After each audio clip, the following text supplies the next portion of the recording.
So, today we're going to talk about my doll inventorying method, which I promised you guys for the longest that I'm going to show you guys what I do. Ignore my messy background because I'm about to turn this camera around so you guys can look at the actual book that I use to do this. And before we do, I just wanna, let's see, hold on a second, what am I trying to do here? Y'all know I be having technical difficulties. Okay, all right, so I got my little homies to keep me company while we go over everything. And let's see who we have here today accompanying us. Okay, so I got my homie Legend here, and he's part of the Power Pair pack that came with 2 dolls. He came with her. Both of them did not have made to move joints. That's something I had to add to the doll. Hi, Timothy. I won't be able to stay long. I start work soon. Oh, that's okay. But thanks for jumping in. We're just going to go over my inventorying method today.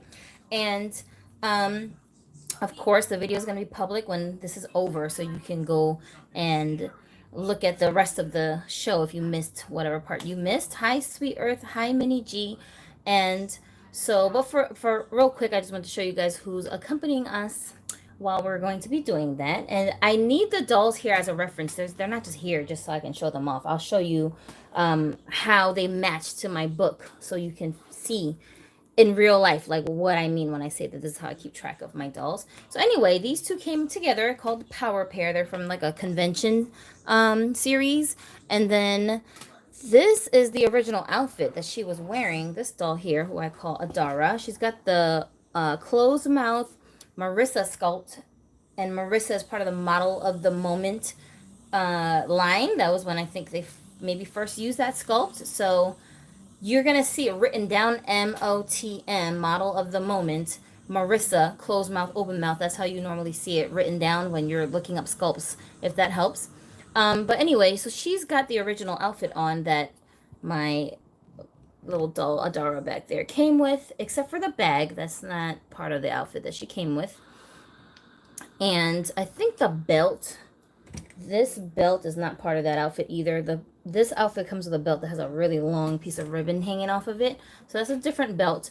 But it actually fits pretty good on this slender body type that she has. She's got that silkstone body with a joint. So it's very, very slim in the waist. And her original body is a Model Muse type. So, you know, the waistline is very small. And then over here, I've got my Holiday 2022 red hair Odile sculpt. Thank you very much. And I call her Rojas. And then I've got Miss Vera Wang here. And she is obviously got the Vera Wang's head sculpt because it's the only doll that exists with the sculpt. And I call her Je t'aime. Je t'aime means I love you in French. And I also have my twins here who are part of the Barbie Looks series, the latest wave that was released most recently, which is wave 2, but it's part 2 of wave 2, I guess, if you want to look at it like that. Here we go. So they're my twin sisters, and they both have the same sculpt, which is called Simone, but their face-ups to me are very different. I think they look very different. So this one is eBay, and this one is Anais, and they're supposed to be sisters. Okay, so those are my models today that are going to help us while we figure this out. So this is the book that I use. It's just a regular notebook. It's not anything special, and you can just use any old kind of notebook. My suggestion, though, is because I use this book with different like parts, like categories. So I would say use a book that is something like if you want to do it manually and not digitally, use a book where you can put dividers into it or that come with dividers already. So you can section things off because that will make it a lot easier to keep track of things. And I'm going to show you how I do it. So let's go to one of these sections here. Okay, so in this section, I have my multi-sculpts, and by multi-sculpt, I mean I own more than one of these sculpts. So if I have two or more of that doll, I'll consider that a multi-sculpt in my collection. And then I have single sculpts, which is like the Vera Wang doll and Odile. I only have one doll with this face sculpt each. So these would go into a separate section, if that makes sense. So that's just the way I like to do it because it helps me to keep track of the dolls better. Hi, Janine. Crossing season. I think I found you on Instagram. I followed you over there, so I hope I found the right account. I was like a stalker trying to figure out which account was yours. Okay. So what I do is I'll have the sculpt name on one side, right? So I'll write down the name of the actual sculpt. And for example, this doll right here, she is a vintage silkstone, which is the one way at the top. And this doll, I named her Golda. So I wrote her name down here. She's got a tag on her body someplace where I keep it here on the back, but sometimes I'll put it like somewhere back here where you can't see it when the doll's dressed. So she'll have a tag that says Golda on it, right? So I can match that tag to the name in the book, and then I'll know what sculpt she is. And then I have another one named Porcelain, which is my blue chiffon ball gown. So in the parentheses, I'll put like the original doll if I think I'm going to forget it, or if I'm not sure if I'll remember it later. I'll just write it down. But some of my dolls I don't need to do that with because I already know which doll they are. And I know I'm not going to forget it, so I won't necessarily write that for every single doll, which is why you don't see parentheses for every single doll, if that makes sense. So that's part of how I do it. And then so I just keep going until I run out of faces. Like Skipper, look how many different Skipper dolls I have. 1, 2, 3, 4, 5, 6, 7. I have 8, right? And Billy, I have even more. So like this is how I know when I see new dolls coming out. If I see these sculpts being reused in the release, like for example with the Totally Hair dolls, there's a Kira in that sculpt that I was interested in. However, I have quite a few Kiras down here. You'll see I have a bunch of Kiras, okay? So I think I have the most, and Billy, Kira, Skipper, and Goddess. Those are the 4 sculpts that I think I have like just numerous versions of. And those are the 4 sculpts I need to watch myself when I'm adding new dolls. Because if I have too many of that same doll, it will overwhelm my collection. I won't put all of them on display. And it'll be just kind of sitting in a drawer waiting for me to do something with it because I don't have a need for 7 different M Billy dolls to just be out on display all the time. Do you know what I'm saying? So this is part of the way that I'll keep that hoard from turning into a hoard, if that makes sense. I want a collection. I don't want a hoard. You understand what I'm saying? So that's how I'll do it. And like here's Simone. I have 2 Simones that I have out on display, which is eBay and her sister. So I have their names written down. And then right here, BL number 10 means Barbie looks number 10. So that's how I'll know which dolls they are. It's so simple, you guys. Like, honestly, I don't even need a full hour to explain this to y'all because it's so simple. But that's how I'll keep track of the dolls. And then my single sculpts, you'll see I have them in a completely different section of my book. Where is it? Right here.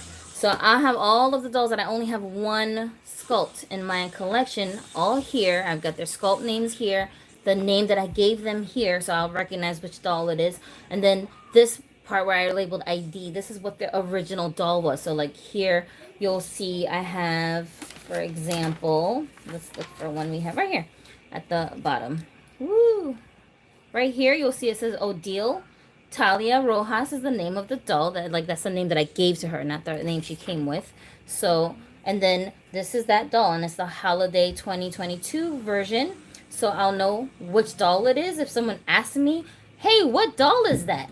Then I can look it up in my book instead of trying to remember off the top of my head, because now she's new, so I'm going to remember it. But 2 years from now, when someone sees a video or a post someplace and they're like, what doll is that? Now I got to remember, like, oh my God, which year holiday doll was this? Do you know what I'm saying? So to circumvent that, this is why I keep track of the dolls this way. So everything kind of matches up, and then she has a tag on her that will say, it won't say Odile, it'll say her name, Talia Rojas, right?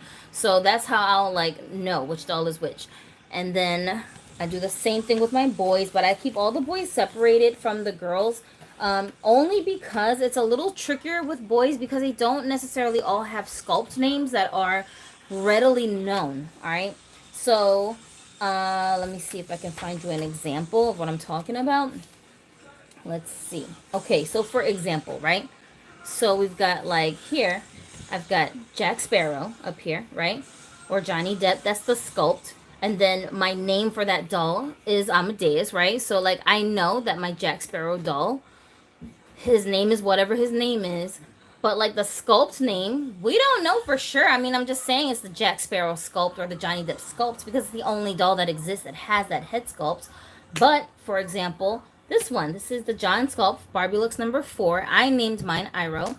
And when they produce more dolls with this head sculpt, if I get more of the boys, then I'll have to add more dolls to my list. So John's head sculpt is not exclusive to only one doll. They're going to eventually end up using that sculpt again for other things because it's not an exclusive sculpt. It's just probably like a collector kind of sculpt. So that's basically how I'll do it. And then that way, I always know which dolls I have in my inventory. And the same thing with the boys. If I look at the list and I'm like, well, I got so many boys with this head sculpt, which I probably won't for a while. But if I did, then I would know like to slow down trying to collect too many of that same doll. And then I do the same thing with my non-Barbies. They don't all have sculpt names, so I just write down exactly which doll it was, like what version of the doll it was when I bought it originally. And then I'll put the name that I gave the doll on there. So this is part of how I also remember all of my dolls' names because I'm not going to remember all of their names. I have hundreds of dolls. I'm not going to remember all their names. The names I remember are the ones that are like really memorable to me for whatever reason. I named it after a person or something like that, or it's like a word that I'm not going to forget. Or she just looks like whatever her name is so much that I'll never forget that doll's name. But even though I do have quite a handful of dolls that I feel like that with, that's not my whole collection. There's really a lot of dolls in my collection where I'm like, what the hell is your name? And I'll have to like test myself trying to remember their names, you know what I'm saying? So this is how I'll do that. I'll keep track. Sometimes I'll think of a name that I really like, and then I'll realize later I have a whole doll that I have that name already with.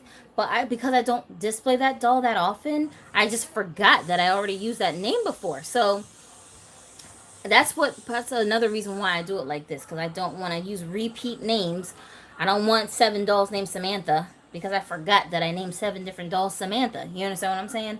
I want them all to have their own names. So I do occasionally reuse doll names when I am like if I sell a doll, for example, just for an example, let's say I sell a Dara and then I get another doll later down the line who I want that doll to adapt the personality that this doll had in my collection, whatever the backstory was for her or whatever. I want to keep the character, but I might have got rid of the doll. I'll just transfer that doll's name to another doll later that I add to my collection who's basically taking over that doll's character. It's kind of like when you're like watching a TV show and then they'll just swap actors on you, but they're playing the same character. You know what I'm saying? It's kind of like that. That's the only time when I repeat doll names in my collection, and I do have a handful of dolls like that. And then I have some dolls with repeat names because I named them after other dolls I already own from other doll types, if that makes sense. Like these are my 12-inch fashion dolls, but for example, I've had like baby dolls or toddler sized dolls that I really love, but for some reason I don't have them in my collection anymore. Because I miss those dolls, sometimes I will name my Barbie dolls after those dolls, if that makes sense, just so that I'll kind of like have a memory of that doll lingering in my collection, even though it's a completely different genre of dolls. So I hope what I'm saying makes sense. Let me read some of your comments. Piff Reapa, hi, what's up? Said, I keep an inventory on my computer, which I highly suggest. It's very organized. I categorize everything by brand, series, model number, face sculpt, and specific collections. That's a really cool way to do it. And I do also want to eventually transfer my inventory information into my computer. The only thing that's stopping me from doing that is that the computer devices that I have in my home are not, for me, user friendly. Because like my computer is the PC. And it's the only PC in the house, but it's a super good computer. And my cousin got it for me for Christmas last year. And it's like a really good, fast computer. And I use that computer to edit everything, like my YouTube videos. So it works amazingly. But I'm so not comfortable in the space that we use that computer in, like the desk space. It's, to me, it's not comfortable to sit at. So because I don't like sitting there, I don't use the computer, even though it's mine. So Adonis uses it more. So to me, it's kind of a hassle to be at that computer trying to do that, and I wouldn't go to the computer often enough to update it enough. Whereas with this, it's at a glance, it's right by my bedside, it's right in my like drawer that I keep by my bed, and I can whip it out anytime I want to write things down. Sometimes I'll keep like a list of names that I like in the book, and sometimes I'll keep a list of, like a wish list almost, of things that I want to add to my collection that I consider like a checklist of dolls that I want, or even my Grail doll list I'll keep track of in this book. So sometimes I'll just be browsing online, I'll come across a doll I really love, and I'll be like, holy moly, I really need that doll. And then I'll write down the doll because I don't want to forget it. Like, for example, here, this is my Grail sculpts list and like a general idea of how much I think they cost. And then, see, Odile, she's on my list. I already got her, so I'm checking her off. And then I'll add and subtract, dolls from that list all the time. So I like having like a tangible notebook that I can handle to do that with. And that's the reason why I haven't done mine in a digital format.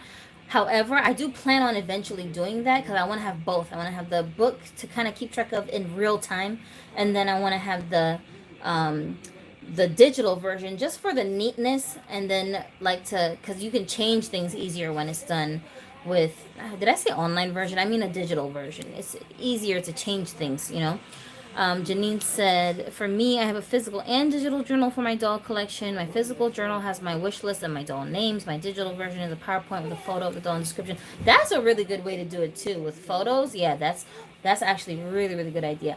I had a version of this when I lived in Carolina that I did where, oh, this is my names list right here. I just realized. Yeah, and I crossed them off when I used them. So, the one that I had there was a notebook version, and I actually had printed out like a whole crap ton of headshots of each of my dolls that I was putting into that inventory. But that one was a little more in depth because I had less dolls then, so I pasted all these different pictures of the dolls in there along with their names and like their character backstories and their relatives, other dolls in my collection that they were supposed to be related to, different characters, so that I like each doll I would have their whole like story right there. But that's when we were doing Broken Barbie show, and a lot of the dolls that I was using, the majority of my dolls that I had in my collection at the time were supposed to be characters on the show. So it made sense for me to keep track of them in that way. So that way I wouldn't get mixed up. I wouldn't get confused or forget events that had happened in the doll's life and then contradict it later because I had forgotten. You know what I'm saying? Because, my collection was growing and the characters that I was developing were like growing in quantity, and I needed a way to keep track of it. So that's what I would do then. Janine said, if you get a Polaroid camera, instant camera, you can do a physical photo album too. Yeah, I think that's a really great idea and kind of adds another layer. Like, this is the thing too about inventorying your dolls, that at least this is what I get out of it. I don't know about other people, but I have Asperger's syndrome, so I don't know if sometimes the things I'm doing is based on just my preferences or if it's because it's like activated by my Aspie traits, I guess. But I have always loved making lists since I was a kid. I don't know what it is about categorizing things that soothes me, but it does. And when I see the organization of everything, it just makes me like feel at ease, I guess. So it's like my way of like self stimulating, right? And self-soothing. And that's part of what makes it fun for me to keep track like this. If you're the kind of person that's just very disorganized and you can't be bothered, then this will seem tedious and very monotonous. But especially if you're doing it all in one go, because that's the thing. This right now looks so neat, but it didn't start off like this. It started off with just a hot ass mess. Like, I had sculpt names all over the pages. I had to like really organize because I was starting from scratch. This is not an inventory that I've been keeping since I started collecting. I only started this inventory this version of it anyway, when I started to try to track the dolls that I had based on their face sculpts for my facial sculpt study series that I was doing over here as a video series, right? So I was trying to show you guys which dolls I had and how many of them I had with certain face sculpts. And that's what prompted me to organize them the way that I'm organizing them. But in doing that, for me, I wasn't overwhelmed. I like looked forward to doing it because I just knew the end result was gonna make me feel so satisfied that I couldn't wait to start inventorying the dolls. And to me, that's part of the fun. So now when I get a new doll, I'm always reminding myself, okay, I have to go in my book and then add this doll to the book. And that's the thing, I don't add them right away because my book is very heavily based on the names of the dolls because that's how I identify my dolls. I put their original doll, I guess ID, whatever identifiers too, but I don't look at this. I don't care about this because this doesn't help me to remember what the dolls are. Like, for instance, my Carls, I have Jackson, Darla, and Cupcake, right? Jackson is my pool chic doll. Darla is the sweet tea doll. Cupcake is my city chic doll. But I don't need this to know which dolls these are because I already named them based on specific identifiers that I know, that I recognize. So, like, for me, just saying Darla is good enough for me to know which dolls those are. And most of my dolls, that's how it is in my mind. I categorize them based on their names, like a person. You know what I'm saying? You know what I mean, you guys? You know, you only need the idea. Oh, that's black Jennifer, and that's white Jennifer, and that's Chinese Jennifer. You know, people will like do that to categorize people, and there's multiples of the same person's name because they're trying to figure out which one they're talking about. That's Jennifer W, that's Jennifer B, and that's Jennifer C. Like, they're gonna do it like that. You know what I'm saying? But that has no meaning to you if you don't have three different Jennifers to keep track of. You know what I mean? So just to be safe, I'll put the identifiers for the dolls. But like, see here where it's blank, there's no name here. It's just the hyphens because these dolls weren't named. So this is my Goddess of Love, Goddess of Wisdom, Goddess of Spring, and these dolls Brittany, my friend, sent to me. And they're still in their original condition for the most part, the way that she sent them to me. And I have them on display as is. So I haven't really personalized them. So I haven't thought about naming them because they're not dolls that I look at like characters, if that makes sense. They're just decoration. You know, I don't know. Does that make sense, you guys? I know some of you guys know exactly what I'm talking about because y'all think like me. But I'm just trying to explain it in like baby terms so that if you're new to this and you have no idea what's going on, what I'm saying, I'm trying to break it down so you understand where I'm coming from. But so that's why it'll be blank in here. So I need this to know which doll it is that I'm thinking of that has the Goddess Angel sculpt when I'm trying to keep track, if that makes sense. You feel me? I hope you guys understand what I'm saying. So it's not a complex system. It's actually really, really simple. And I'm glad I started doing this because it has absolutely helped me to organize my dolls a lot better, especially in my mind, organizing them like this. Sometimes when I'm looking at like sometimes I have what I call a semi photographic memory. So like if I study the page long enough, I'll remember the way this looks. Like I'll remember that Coco is on top. There's a blank space here because this doll has no name, and Sooyoung is on the bottom. And I'll take like a picture in my mind of how that looks. So later when I'm trying to remember what was this doll's name, or like which doll is this, which sculpt is this, I'll remember that these dolls are in my Olivia Pizzazz sculpt category based on how I'm like picturing it in my head from looking at the book, if that makes sense. So occasionally I can answer, you know, questions about dolls and sculpts and the names of the dolls off the top of my head because I'll refer back to that in my memory. But without the book, I couldn't just do that because I don't have nothing to imagine. Like I have nothing to picture in my head, you know. I have to literally remember what doll I'm talking about, which is really hard to do when you have hundreds of dolls to keep track of. Janine said, both my physical and digital journals are decorated, so they're like an ongoing art project to continue the fun. Yes, so many different ways that you can like get something out of doing this list like this. And I To be honest, you guys, I like the idea of doing it digitally a lot better because I feel like it'll be more organized and there's a lot more room for mistakes. So, like, you know what I'm saying? Like, sometimes I'll get a face sculpt mixed up. I'll swear it's this one sculpt because for some reason in my head I'm just associating it with that name, or because I'm just mixing up the sculpt because it looks so similar to another one. But then I'll later think about it and I'll be like, oh no, wait a minute. That doll's not that sculpt. That's the wrong one. So then I'll have to go back and fix it. I'll have to go back and change it. But when you have it like this, because everything is written down, unless you do it in pencil, of course, you gotta cross that out. It gets kind of messy. You know what I mean? So occasionally you might have to like rewrite everything to keep it neat. But if you do it digitally, then you don't have that issue. So I think if there's a way for people to adapt it and do it digitally, absolutely go for it. I think it's a great idea. I'm contemplating doing a version of this on my cell phone where I can kind of like create like a spreadsheet or a notebook page or something digitally on my phone and do the same thing and just type everything into my phone and keep track of it like that, which I think eventually I am going to do. The only issue I have with that is if I do it that way, I'm just risking that if I lose my phone, if my phone malfunctions, if I have some kind of technical issue with my phone, I'm going to lose my data unless it's something I can back up somewhere else. So that's my only concern, but it's not enough of a concern for me to not do it at all because I already have a manual version of that written down. So I wouldn't do a digital version without having a physical version I can refer back to in case the digital version conks out on me for some reason or is inaccessible.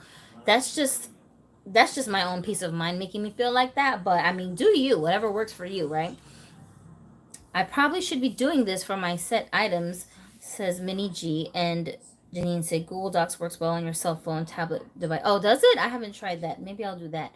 Yeah, so here's the thing, because people will be like, well, why would you do this? Well, why would you waste your time writing down all the names and IDs of your dolls? Like, what's the point? Why write down the sculpt names, you know?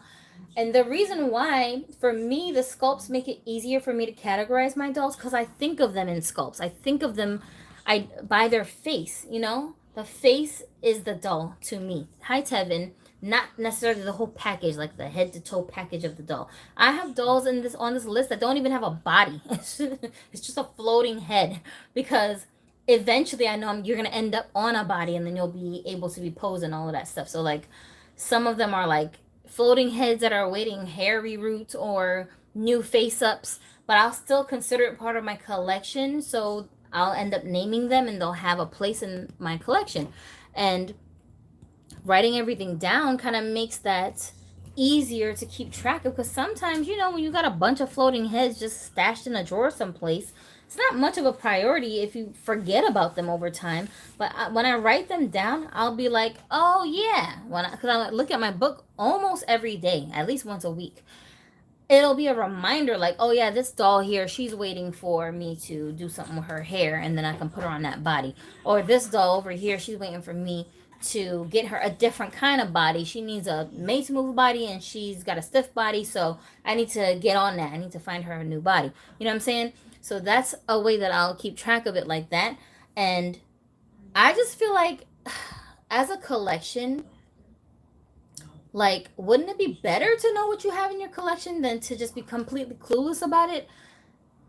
If you could have that, if you could do it organized, why choose not to do it that way when you have that option? That's just how I feel. And I feel like my collection is really only just starting. Like, yes, I've been collecting for some years now, but especially since we moved to Washington and we're not in a permanent place, like, I stifle my collecting a lot because I don't want to have so much stuff in this smaller space that I'm working with till we move to a bigger place. So that's part of the reason why my collection is kind of like very controlled right now.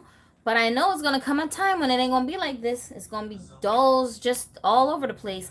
And I don't want it to become so overwhelming that I don't realize that I have like freaking 12 and Billies and I'm just buying all these dolls with the same sculpts thinking that I need more and more and more and more and more of them because they look pretty. You know what I mean?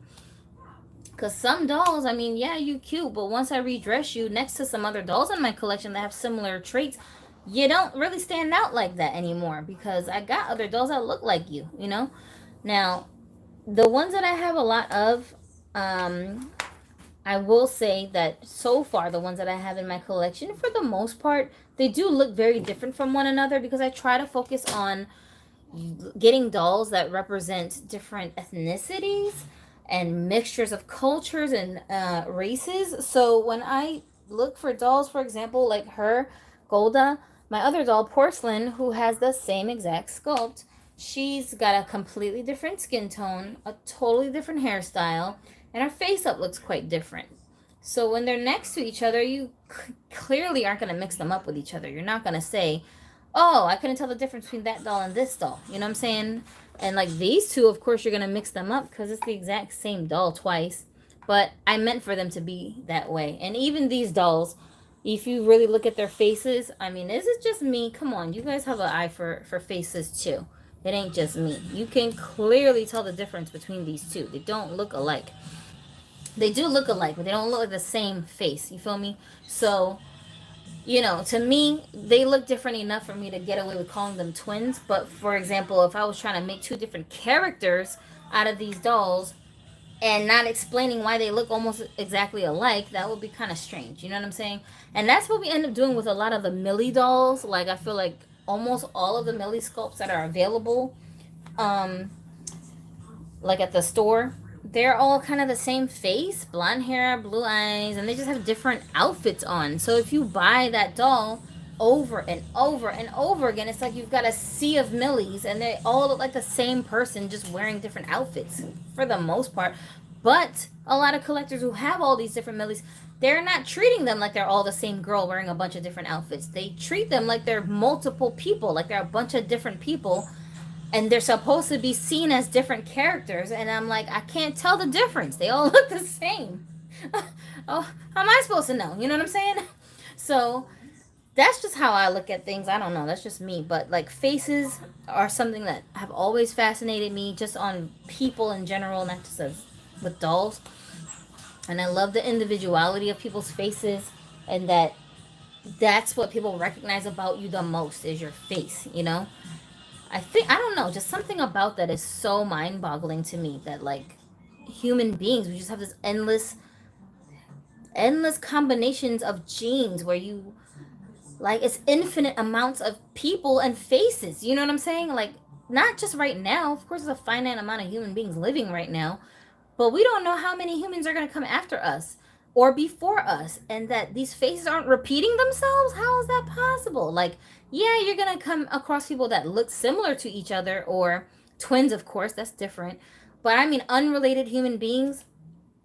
You guys ever seen I saw a YouTube video documentary. I don't know. Well, I saw it on YouTube. It wasn't from YouTube, but it was about people who were meeting strangers who were basically their um like a doppelganger, like somebody who has the exact same face as you, but they're not related to you. It's so fascinating to see this because it's so rare that you're gonna, especially in the same lifetime, run into other human beings who look so much like you that people mix you guys up. You know what I mean? That's so rare, and that's what's so fascinating about it, because it's unusual. But even in history and moving forward into the future, it's gonna be like that. Like, if you know, isn't that crazy that like that's a thing? But if you look at animals, you're gonna mix up seven pigeons with each other. Like, unless you know exactly how to tell them apart because of the way their feathers are sitting on them, or some tiny little speck of color that's not there on another one. For the most part, at a glance, you're gonna mix up these pigeons. It don't matter how many different names you give them, you're gonna mix them up. You know what I'm saying? Tevin said, I just got some mini brands at Sonic. Sonic? Sonic the restaurant? What Sonic? Um, Minnie G said, Tevin, do they seem as oversized for fashion dolls as videos suggest? That's a good question. BB's doll said, hi, what's up? Crossing season, the statistics is that you roughly have 6 to 7 doppelgangers around the world. And that's not a whole lot considering how many people there are on this planet. Think about that. Think about that. 6 or 7 people on the planet, the entire planet, all the continents combined, that may look close enough to you that people mix you two up with each other. That is amazing. You know what I'm saying? Like, if you believe in God, that's amazing. That's such an like a testament to the infinite creativity of God. If you believe in God, right?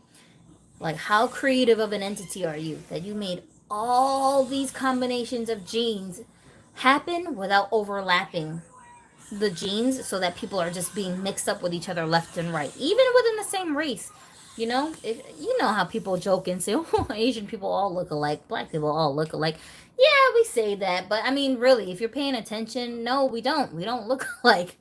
We look similar in that we have the same coloring, maybe, or the same hair textures, maybe, but if you put a room full of black people, a room full of Asian people, a room full of Arab people, and you just look at them carefully, you see all the different nuances and their details and their facial features that are so different from one another. And you're like, that's crazy. That's crazy. You guys are so different looking. How? You know what I'm saying?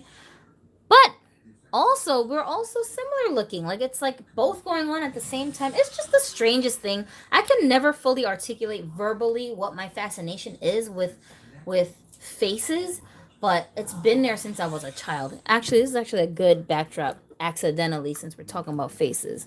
This is a drawing that my son did for school, for his art class, and in it you see the dual, images, but it's the same face. It's actually the same face and two different versions, right?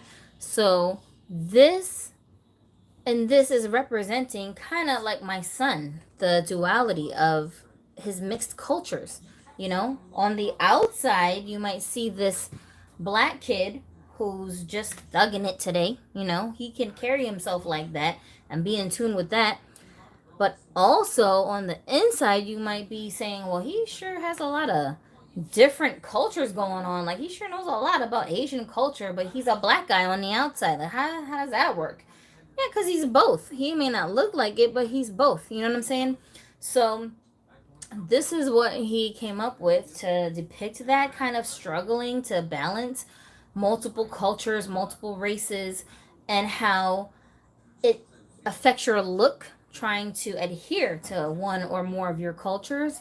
And in his case, he finds ways to use fashion to express multiple cultures that he's representing, and also to explore different cultures that he's not even a part of. He's just curious about them. So he'll do that through fashion and art. But it's kind of like what I'm talking about. You know what I'm saying? And I heard this Korean rapper. No, it wasn't a Korean guy. No, it was a Korean guy. It was a Korean guy. My son listens to a lot of Korean like rap music. So we were riding in the car the other day. I let him be the DJ, and he had the song playing. I'm listening to the lyrics, and I was like, this is dope. The reason why the lyrics were dope to me was because the rapper, he was talking about how his success equals his ancestors' faces being like plastered everywhere publicly, because if he's successful, if he's famous, if he's doing something with himself, if he's making good money, if he's a good citizen, if he's whatever he's doing that's a success, that's positive, it's like you're wearing your ancestors' face almost. Do you know what I'm saying? Your ancestors can't even see you anymore because they're gone. They may not even know you exist, but like, you're representing them almost accidentally. You're representing the greatness in your bloodline. You know what I mean? When you're doing something great with yourself. And I thought, that's deep. That's a real interesting take on representing that. I feel like in the hood, we don't really talk about it like that. We don't really talk about our ancestry, because a lot of people who are from the hood don't know their ancestry. Some of them don't even know who their parents are, both of their parents. So how can you connect with a whole lineage that you know nothing about? You know what I mean? Like, for example, like my son, his biological dad, we don't talk to him. He's totally doesn't even take care of him or involve himself with anything going on with Genu. But like, he's a person, he exists, he's out there, he's got a history, but whenever I would ask my son's dad about his family history, he couldn't tell me anything. He didn't know anything about his family history. I like swore up and down he was at least part Jamaican just because like the vibe on him and his family members, but they don't even know. You know what I'm saying? He can't even tell me because all he knows is I'm black. That's it. That's all he knows. You know? So I thought that was so interesting when I heard those lyrics because I was like, yeah, bro, I know exactly what you're talking about. And it's interesting if you think about it that you're here because somebody in your ancestry survived. Like they did what they needed to do to make sure the next batch of offspring could survive.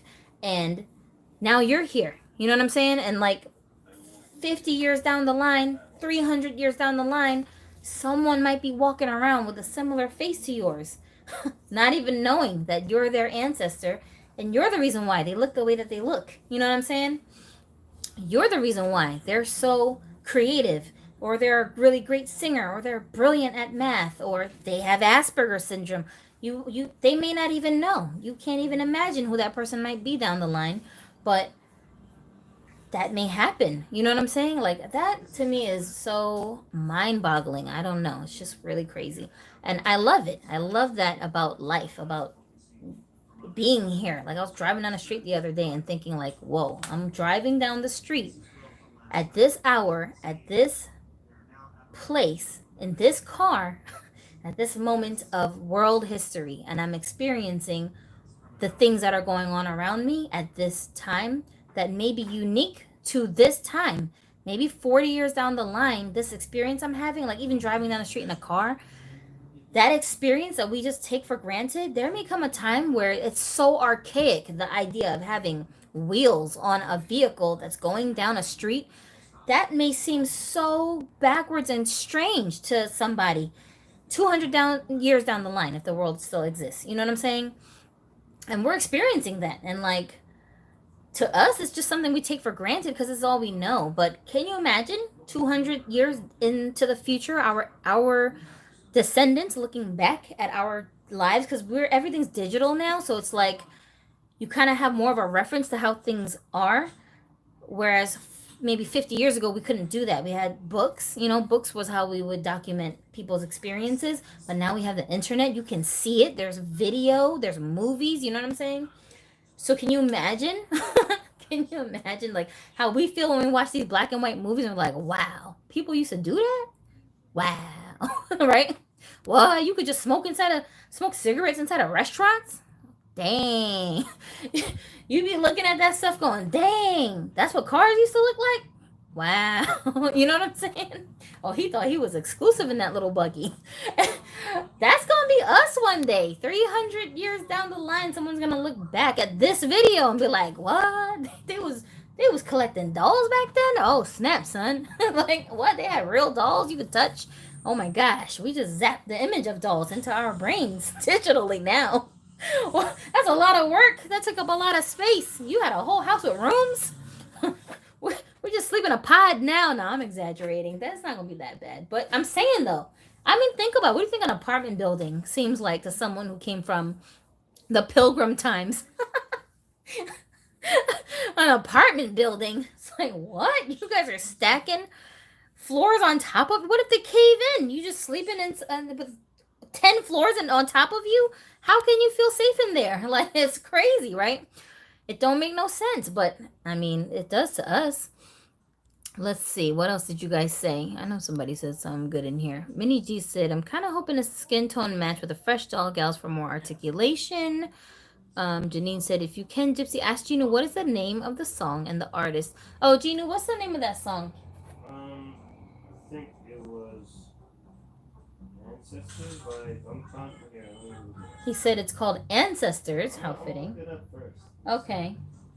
Yeah, Ancestors by Dumbfounded. Dumbfounded? Like dumbfounded, but instead of D-E-D-E-E. Okay, so the kid's name is Dumbfounded, but the last part of the name, instead of it just being an E-D, he said it's spelled like the word dead, D-E-A-D, Dumbfounded. So that's the name of the artist, and the song is called Ancestors. The song is in English, right? Mm-hmm. Yeah, the lyrics are in English. It's a very interesting song. Like the hook, he keeps saying something about his ancestors are G's or something like that. But he's making a reference to the Mongolians and how they were like killing it, trying to conquer everything, right? And I said to Ginu, that part is dope too, because a lot of Korean people who have Mongolian ancestry, like my family does, they are ashamed of talking about it. They won't admit out loud that they're mixed with part Mongolian genes because the Mongolians are looked at like savages to some people. So they don't want to be associated with being like a lowlife or something. So they'll carry themselves with their noses up in the air like, oh, I'm pure Korean. That's all there is in my bloodline. And they don't want to talk about that they're partially mixed with Mongolian or even Chinese blood, that they have ancestors that aren't all from Korea. They don't like to talk about that publicly. So I was telling Hi Mix, I was saying to him, that's a dope song. Like the concept of the song is real dope. And I like the message, and I love that it's encouraging you basically to know where you come from, know who your people are, know your roots, know your history. There's nothing wrong with that. It's more empowering when you know who your people are, because that strength that your ancestors have, you'll gain empowerment from that. Like, for example, just for an example, you know, a lot of my ancestors were business people. A lot of my ancestors were educators. A lot of my ancestors were medical workers. Because I know that about them, I I have a lot more confidence when it comes to teaching people, right? Showing people how to do things, explaining things to them, because I know it's just in my genes. And I've heard people say to me like, "Oh, you should be a teacher." I did used to want to be a teacher. That I feel like I just have a natural calling for that.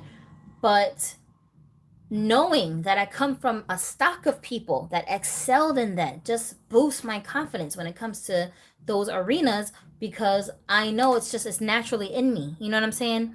Whereas if I wasn't really sure, I might be more hesitant. I might be scared to try because I don't know if I'm going to fail at it. You know, and people get held back a lot of times because they don't know where they're from. They don't know who they belong to. They don't know what they have in them that will flourish if they put themselves to the test. We were talking about this before when we were talking about moving out of your comfort zone, going to different areas that you've never lived at, and like trying to start fresh. Don't be afraid to do it. And I was saying, like, a lot of people, they'll stop themselves from doing that because they're just scared. That's all. It's not because there's anything to be scared of.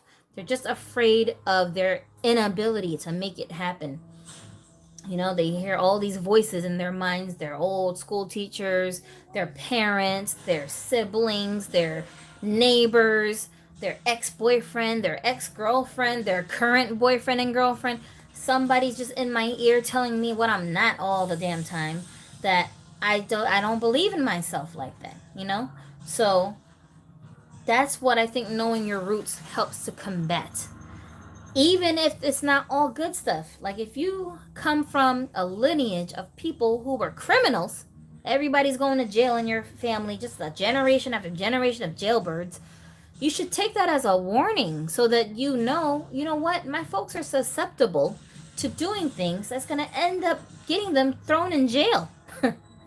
Let me be the smart one out the bunch and be on the lookout so that I don't end up in that same position, because these guys, they weren't paying good attention. They weren't keeping track of who their friends were.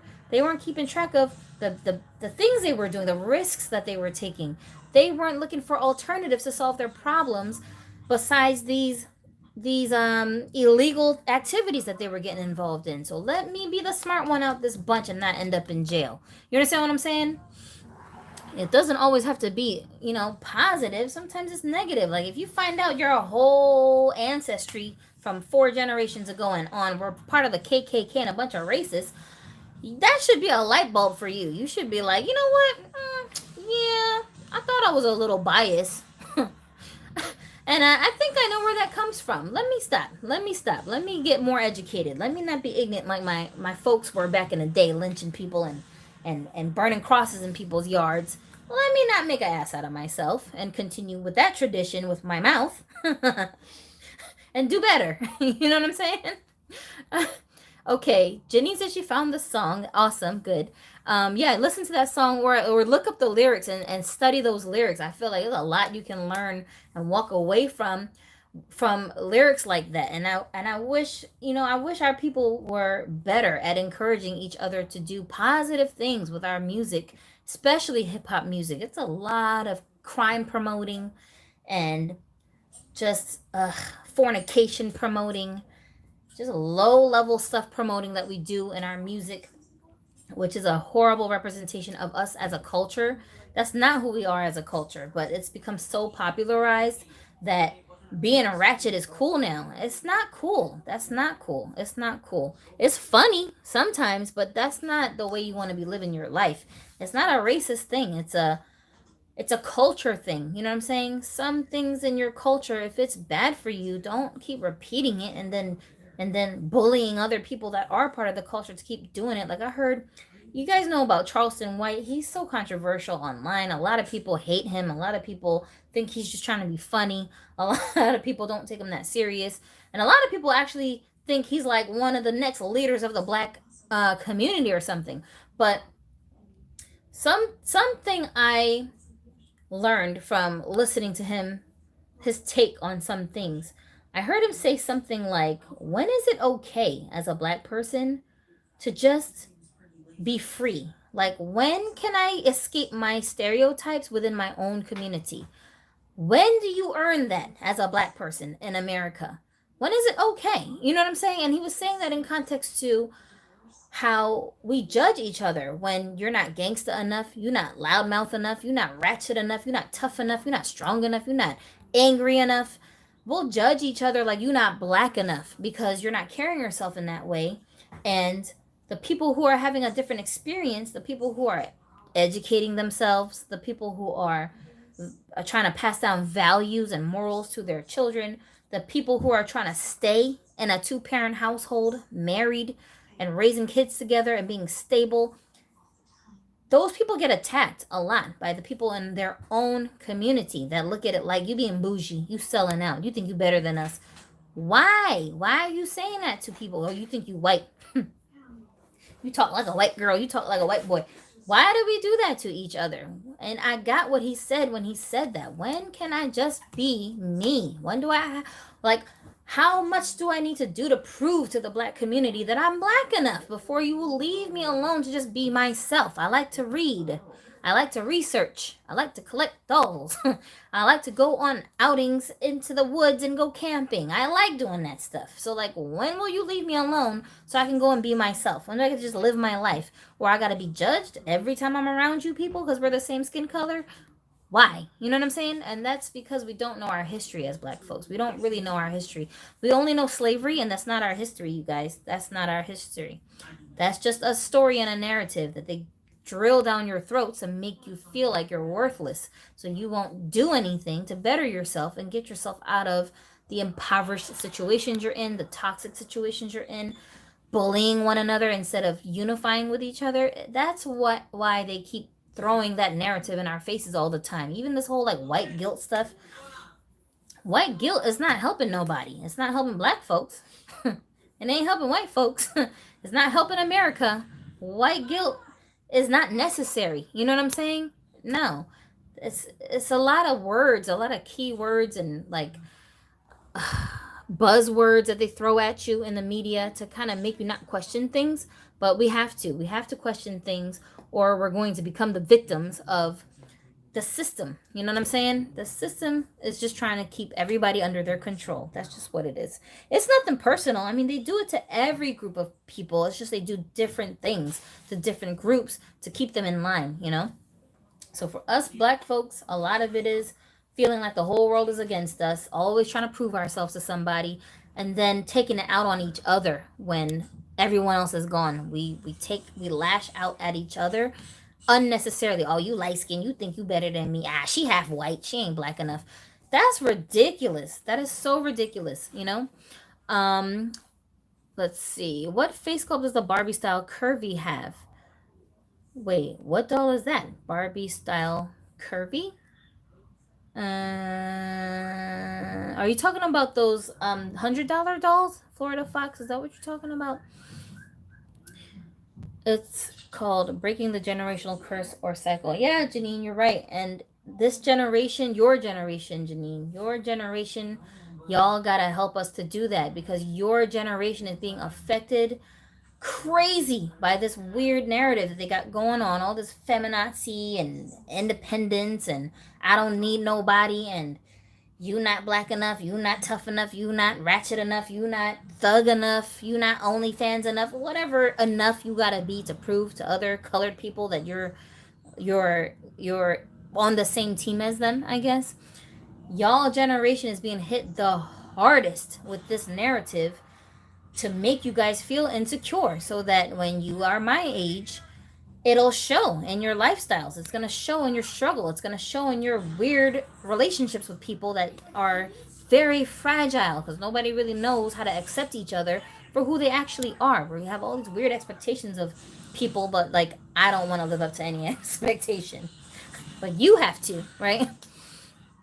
Oh, the $100 one. Okay, can somebody answer this question for Florida Fox? What face sculpt does the Barbie style curvy doll have from that line? I'm thinking you're talking about the goddess sculpt doll. Is it the brown one with the braids? That's how I'm picturing her in my head. She got braids or twists in her hair. She's brown skin and she's got like yellow outfit, yellow clothing. If you're talking about that one, then she's a goddess sculpt. But if there's some other one that is curvy that I'm not thinking of, well, then I don't know which one. I think it's Leah. Are you talking about the Asian one? Yeah, the Asian one has the Leah sculpt. And sometimes they call Leah Kayla, I think. But it's that same sculpt. Leah is the sculpt they used for in the Made to Move series. The first wave, she had the purple top. That one is also the same face sculpt. She's actually a very common sculpt and very playline sculpt in my opinion. I think all the dolls in that line they're all pretty much playline sculpts. Goddess is one of those sculpts, kind of like in Billy, that travels between collector, like high-end collector dolls, and playline fashionistas dolls. So it kind of works in both worlds, depending on how they iterate the face makeup. But in general, I feel like Leah is kind of a playline sculpt, right? She has the curvy body type. She's the third doll, the Asian. Yeah, so I hope that answered your question. Thank you, Janine, for answering that. Where are you going? On your bike? Donde? Don't know. Well, can you take this too? Because it's overflowing. Thank you. And don't throw away that bag that's on the porch because that's not trash, okay? Thank you. I appreciate you. You're very, very nice. Yeah. Anyway, do you guys have any other questions about my inventory style or things maybe that you were thinking about doing, but you're not sure if it will work the way you're thinking in your mind? Uh-oh, I'm dropping stuff. If you do, then let me know. I think I have a couple more minutes left that we can continue. I didn't make the mistake of trying to film on my patio today. Because the last 2 times that I did that, as you can see by my double thumbnails, my stream got interrupted in the beginning part of the stream because my phone was overheating out on the porch. And I was like, hell to the no. Then I ended up having to come in the house, reset up everything, and then continue with the stream. And it was such a freaking hassle.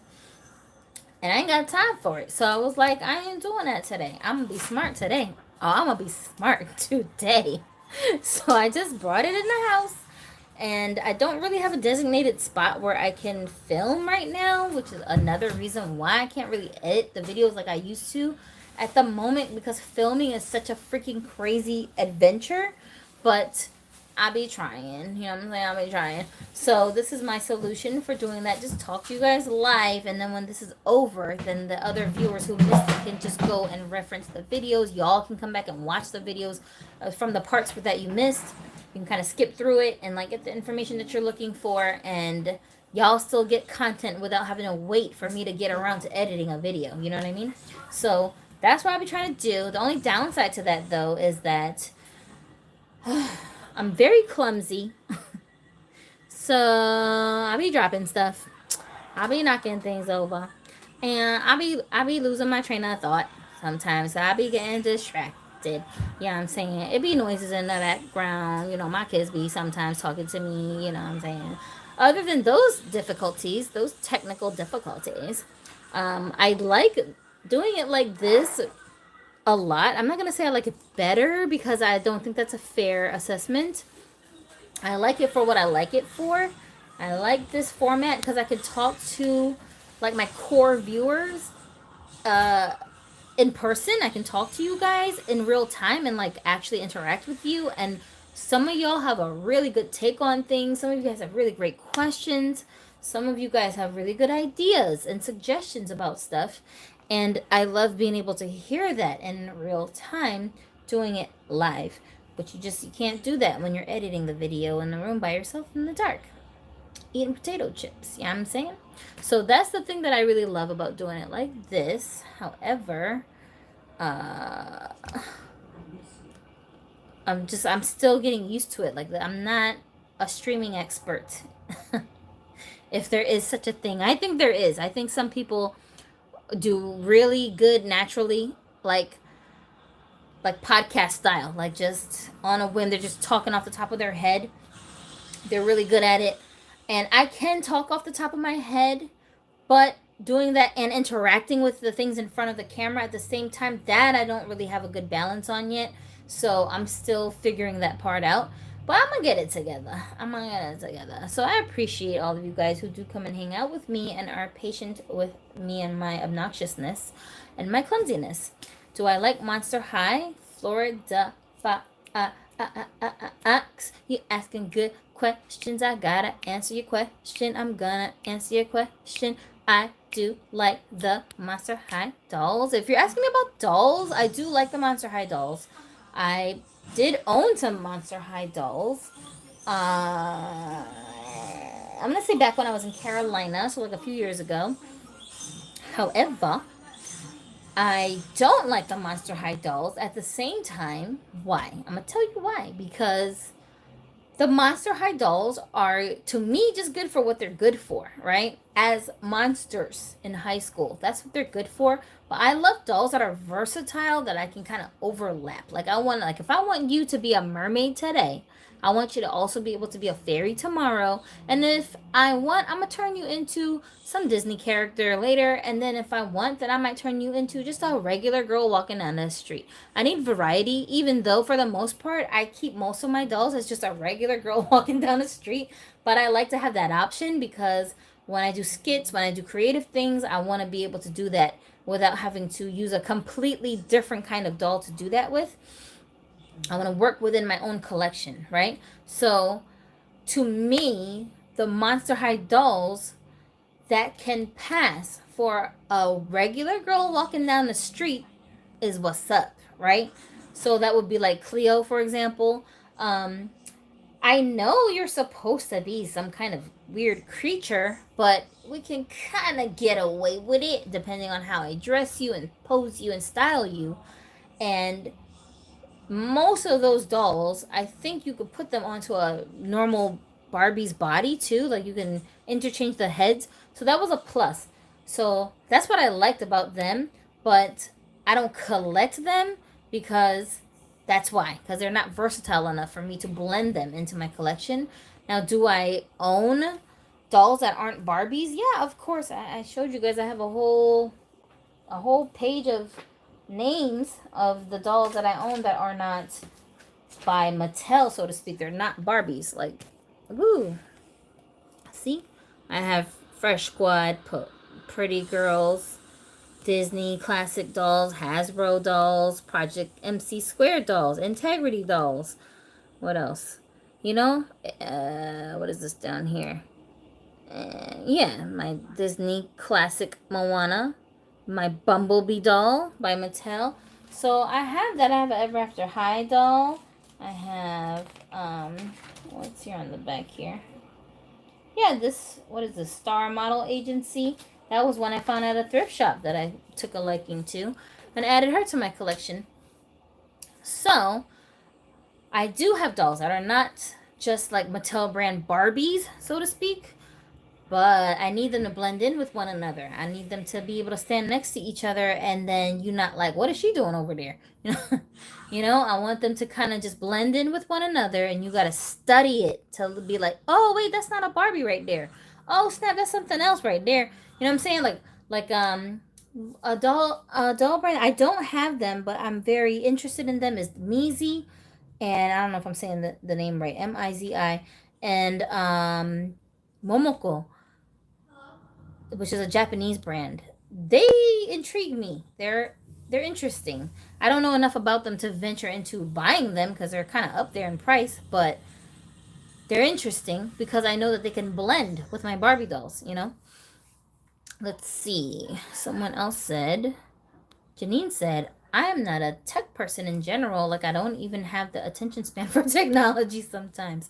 I personally love the new Draculaura. Okay, that's cool. I'll have to take a look at them because I haven't really been paying attention to those dolls all like that. But honestly, I feel like I would love those dolls so much more if their bodies were different. The reason I have a problem with their bodies, I'd never like to keep them with their original bodies, is that, yeah, I know you're supposed to look like these cartoon characters and you gotta make them look like some weird creature. So this one has a tail and this one has claws and this one has tattoos on her arms, whatever. But it's the proportions of the bodies. Like their heads are gigantic and their bodies are so scrawny that they just feel so imbalanced and awkward and rickety, like just shaky. And I don't like that. I do not like that. That's why I like Made to Move bodies so much because they feel more sturdy. Like when I'm holding my doll, I don't want her to just start like bending backwards by herself. You know what I'm saying? I want to be able to like hold the doll and move her around, and she's steady. She's gonna stay put. You know, she's gonna keep her pose. And those dolls, their bodies are just like, it's too much. Like I can't deal with it. I can't. It's too skinny and scrawny for me. It feels like I have to have small, tiny little fingers to manage them, and to me, that's just it's just too much. I don't like the way it feels. it, Something about like my tactile sensory issues get activated when I'm handling dolls like that are like that. I just like the dimensions of Barbie's body type and fashion dolls that have similar body types to Barbie. The solidness, that's what I like. Um, how can I dye doll hair to make her look like Harley Quinn? That's a good question. I would say you're going to have to start off with a blonde doll because it's going to be the easiest to dye blonde hair any color than a different hair color to blonde. So, what color is Harley Quinn's hair? It's like half of it's blonde, half of it's black, right? I feel like it's easier to get a blonde doll and then change half of her hair to a black hair color. It can be done because I've seen people do that with who that is? Is her hair black and white or is it red and white? I don't know. I can't picture it in my mind now. But I've seen people do that with who is that girl that sings? What's her name? Is it S.I.S? I can't remember. But one of them girls, she got half her hair platinum blonde and the other half is jet black, and she got bangs. And I always see people doing like a custom version of that doll with their Barbies. So it's a way to do it. It's just, I don't know, because I don't be dyeing my doll's hair like that. Let's see. Make sure I didn't forget any. What is this music? What is this? Please turn it down because it is not what's up. Thank you. Why? You don't know where the remote is, bro. Oh, what you watching? Stranger Things? Yeah, they need to do something about that whack ass wannabe 80s music. Yeah, and that's when music sucked the hardest. On TV? Oh my god. Oh my gosh, please don't. Yeah, I always can tell when it's music from that era because it'd be the worst. You'd be like, who listens to this? Y'all need to stop. The new ones have better bodies, Minnie G saying, or rather better proportions and decent articulation. And they've always had good articulation, so that's never been a problem. Melanie Martinez, yeah. SIA is black. Yeah, I can't remember all these new artist names. I just get them all mixed up. And my kids don't listen to them enough for me to be hearing it often enough around me. The new Monster High dolls have different body types. Draculaura is curvy. Say word. Really? It might be better to reroute half and half. Yeah, that's a way to do it too. If you're good at rerouting, oh yeah, that's a really good way to do it. It has ponytails. There are a lot of different styles depending on the movie.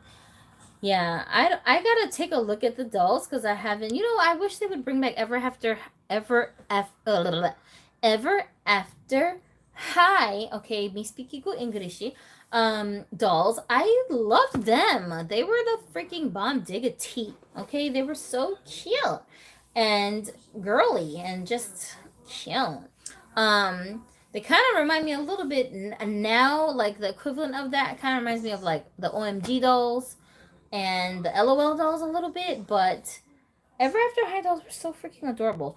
And I liked to pop their heads off of those bodies too. I didn't like their bodies and put them onto Barbie bodies. And I have one or two right now. I used to have, I want to say I had two, but I might only have one right now. I'm not sure. It's the Cerise character who's supposed to be Little Red Riding Hood. I have her on a Made to Move body. Yeah, but I don't display them that much, or at all, I should say. I'm lying, y'all. I don't display them at all. I'm trying to give myself a little credit so I don't seem like I'm neglecting my other dolls that aren't Barbies.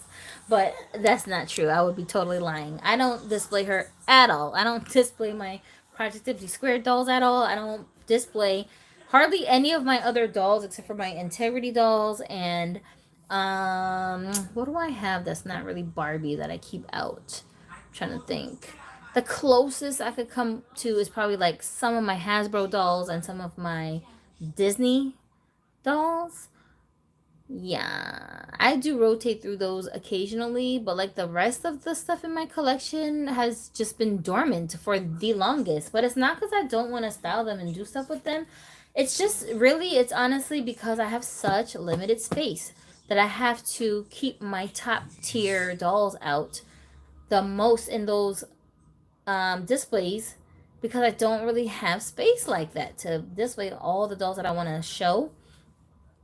So I just keep them put away so I don't even distract myself thinking about it because if I do, I'll want to pull all of them out and then I'll be like, where am I going to put y'all? You know what I'm saying? So it is what it is. But I love my, let me show you guys. Let me see if I can show you right quick without interrupting Adonis. Hold on. We're going to attempt this, y'all. We're going to go on a field trip. Hang on. Let me make sure I don't break nothing. We's going to go on a field trip, y'all. Okay. Let's see if we can do it. I just want to show you guys this thing right quick. Hold on. Hold on. Can I interrupt you just for a second? Mm-hmm. Okay, I just want to show my audience something. Okay, so these here, those shelves up there on the top, those are my 4-inch deep acrylic shelves.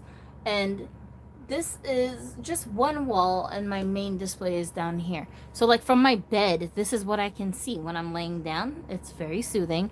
But you see I also have an empty spot up there that I can actually add more to. So hopefully, and let me show you guys this other wall real quick. It started off with those shelves over there. Those are only 2 inches deep. I don't like them as much. They do the job, but I don't like them as much because it doesn't give you a whole lot of foot room for them to lean up against the wall because they're not on stands. So that makes it so that sometimes some of them will they'll just bungee jump off of the freaking shelf onto my bed because they just get tired of standing up there. But these guys are secure with nothing holding them down because they have 4 inches of space under their feet. See? That they can lean up against. So they're good. You know what I'm saying? So that's what I'm trying to I'm trying to add some more of those to my setup in my room, and then hopefully that's going to allow me to display more dolls than what I'm displaying right now, and then I can pull those other dolls out from their hibernation in my little drawers that I keep them all packed away in. And at the moment, the ones that I don't have out on display, I keep them nude. I don't have any clothes on them. If their earrings are removable, I take all the earrings out, all the jewelry off, and just display them laying side by side with each other, and their faces turned up so I can find their faces really quickly.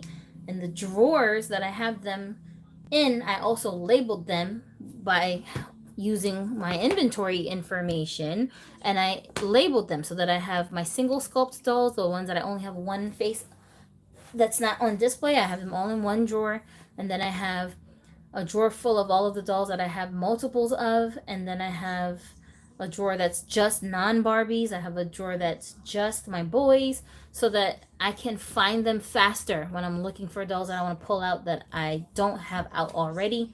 And then when I put dolls back into, I guess, storage, then that's how I'll strip them of everything, put the clothes back into the, stash of clothes, and then I'll put them into the drawer based on the categories that I'm classifying them under, so I can find them faster and put them away neatly. So that's just the way that I'm managing my collection right now in a small space. Can you please ask your son to look up Margot Robbie as Harley? Yeah, I would, except he ain't here now. He left. He went on a bike ride to go meet up with some of his friends. Let's see. I don't listen to new music that much either. There's so many problems with the way music is being made today.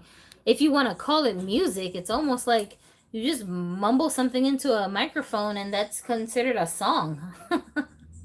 Yo, I was trying to listen to some of these rap girls the other day too. I was driving down the street listening to, who is this chick I'm thinking of? Lotto. And I'm sorry. I do like Doja Cat. I like Doja Cat a lot. But there's a reason why I like her over the other new rap girls right now. But some of these rap girls are just, God, they're garbage. It's not, and I'm really not hating on them, you guys. I'm a musician, so my bias towards music is like a different scale that I'm measuring you on than the average listener of music. You know what I'm saying? But from a creative standpoint, I'm like, what is y'all doing? Like, they're not talking about nothing. Like, they're just rhyming words together, literally, and just talking like a stink chick, like somebody who I'll fight you. I'll fight you. You say the wrong thing to me. They just talk with that attitude in their voice, and just say words, and it's like anybody could do this. You're not that nice, but they be like, you hear them people interview with people, and they'll talk about themselves like they put so much work and thought into their lyrics, and I'm like, you're not even talking about nothing. What are you talking about? Like, this is not creative wordplay. What are you talking about? I could have made this lyric up, and I'm not no rapper. The pricing for the new Monster High will determine if they will be skipper body donors. I feel you. Maddie R said, I needed this. Oh, what is this that you needed? Me rambling about stuff and sounding like a crazy person? Well, then you're in the right place. Let's see. Janine, Doja Cat is actually good. Lotto is absolute trash. I know. I'll send you a picture of Margot Robbie as Harley Quinn on Instagram. Okay. Dip dive with Rit. That's what Minnie G is saying. TK. I don't know how to even say this name. I love rappers who have good wordplay. That's number one. This is why I like Doja Cat, because you can tell she's using her brain cells to do the wordplay here. Another thing I like about Doja Cat is she's a versatile artist. She's a real entertainer. She's not just trying to get a bag and show off and let everybody know how big her ego is. She is trying to actually entertain you, and you could see that with that song that went viral when she first got big. Her cow song, Moo Cow, whatever it was called. Um, yeah, it was like a YouTube song that she did. It was silly as hell, but it was telling a story, and she was being creative with her wordplay. You know what I mean? So on the one hand, she comes off kind of like silly sometimes, but you could tell like she put some thought into her lyrics. Her acting like a ditz, that's an act. She's not really stupid like that. That's just an act she's putting on to kind of put people's guard down and be under the radar. But I can tell that girl, she know what she's doing. She's good at marketing herself, and she definitely knows how to play the role of an entertainer without losing her femininity. That's the main thing, because a lot of these girls that so-called rappers right now, they be trying to sound like, oh, I'm an independent woman, I don't need no man, but then at the same time be bragging about how men are always stalking them and how they have like a million boyfriends. And I'm like, well, which one is it? On the one hand, you hate men, you think that they're all stupid, and they're not good for nothing but throwing money at you when you on a stage, I guess. But then on the other hand, you bragging to the other girls that you got a man and she don't. Like, what? What is going on here? It's very confusing. You know what I mean? But then at the same time, these girls talk like they'll fight you. Like the tone in their voice, the attitude in their voice, they be sounding like they want to fight, like they're tough. And I'm like, that's not feminine. Like, that's weird. What are you doing? You know what I'm saying? Doja doesn't do that. She doesn't compromise her femininity so that she can be accepted into the rap world as a serious rapper. She's just going with her feminine flow, and she's good at rapping. She's good at singing. She's good at acting. She's good at presenting. She has great stage presence. She's very confident on stage.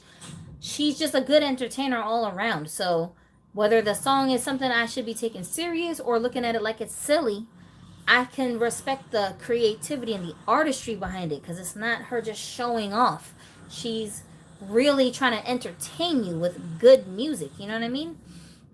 So that's just my measurement. That's how I look at a lot of these rap girls. They just look like they got tired of stripping on the pole and they wanted an easier gig. So they were like, I'll just go in the booth and say some words and then throw me up on a stage. I'm going to distract everybody by twerking, and then they will never realize that I'm not really good at this rapping thing. Like, I get it. It's a hustle. But I mean, damn, my ears are suffering here. What doll is a good base for Gaga? That's a good question. Somebody got a suggestion? Margot Robbie is the actor for Harley Quinn in the new live action Barbie. Yeah, I know who she is. That's who I'm trying to picture in my head, what color her hair is in the movie. And Janine said, I hate that people debate whether or not Doja is a rapper. She can do both and is both. Absolutely. If you can rap, you're a rapper. Even if you don't always rap, you're still a rapper, you know? Like Kanye West. Kanye West had a whole album where he was just singing on it. Like, what is it called? What was the name of that album? Heartbreak? Something like that. That had a heart on it. And it was like, I don't remember. Anyway, but like 99% of that album was him singing. Hello? He was singing. I don't care if he was using auto-tune. It's still singing. It was a melodic tune that he was rhyming words the whole damn album. Paranoid. Why are you so paranoid? That's Kanye West song. It's amazing. It's amazing. That's his song. But he's singing on that whole damn thing. And like, is he not a rapper anymore? I mean, yeah, he's a rapper, but he can sing. So he's just flexing his talents. You know what I'm saying? Lil Wayne is on that album too, and he be singing on there with him. A lot of these musicians, they have multiple talents, because when you're a creative person, you don't just do one creative thing. Like, yeah, I do all this custom stuff with my dolls, but I also play the piano. I also play the drums. I also sing. I also write lyrics. I also do poetry. I also do spoken word. I also write. You know what I'm saying? I also act.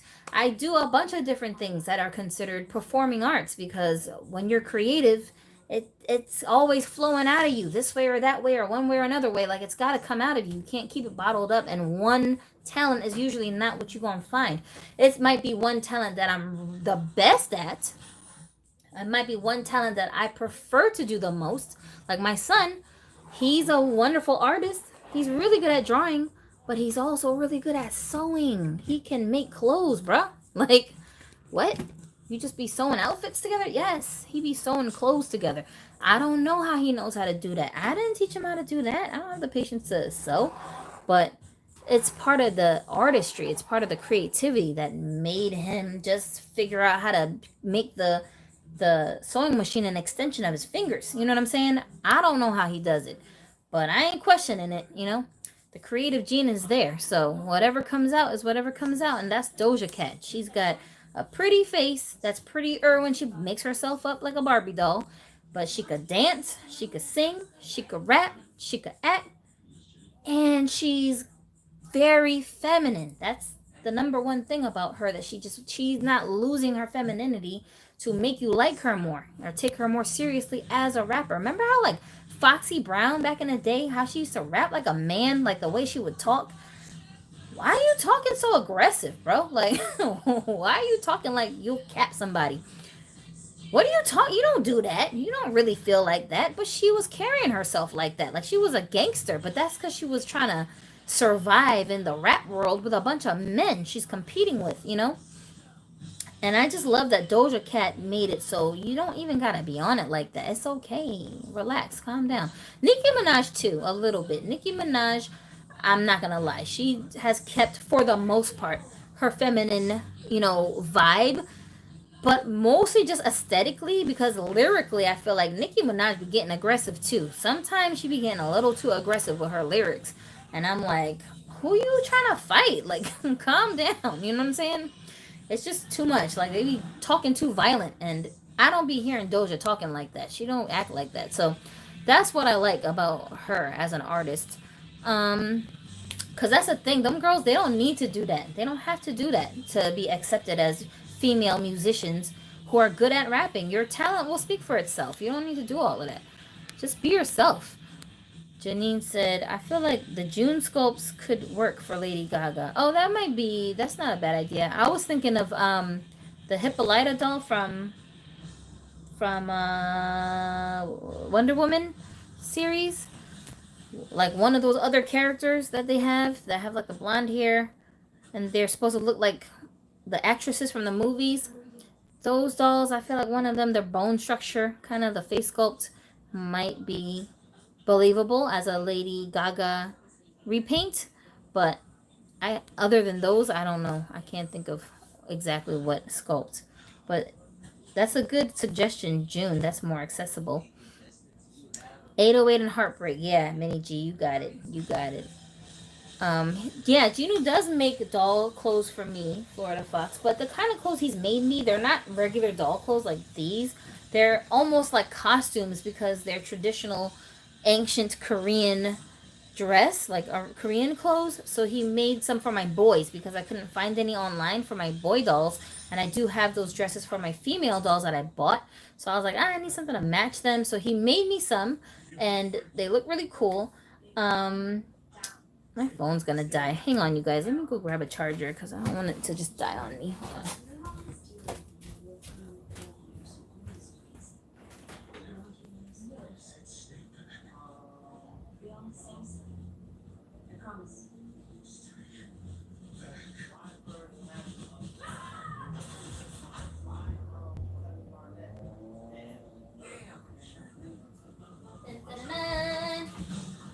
Yo, you got a brick I can use to charge my phone, bro? Jaxie. You do? Let me get a brick. Let me get a brick. Let me get a brick, youngin. I hope it works because this charger be acting funny. Thank you. He stole all the bricks. He stole them? Yeah. Really? That one doesn't work. You got another one. Okay, well, good thing he stole all of my bricks so I can use them myself. Find them. No, it works. It's good. Thank you. Yeah, I'm trying to set up a Etsy shop for Ginu to put his creations on because he's got. Can I say hi? Yeah, you can say hi. Hi. But you gotta. Well, I can't even see you, Jackson. Anyway. My friend Viola says, hello, darling. She's all the way in, I want to say Germany, right? Yeah, so I'm trying to set up a little store for Gino online so that he can list his little projects that he's, making. He makes me the prototypes, and then if I approve it, if I like it, and I'm like, oh yeah, other people would like this, or if I'm like, yeah, this needs a little bit more work, then that's how he'll develop whatever it is he's working on. But at the moment, because Gino gets a lot of orders from his friends at school that they want him to draw like graphics, like for example, like this picture back here. Let's just say you were like, oh, I like that picture, I want that on a shirt.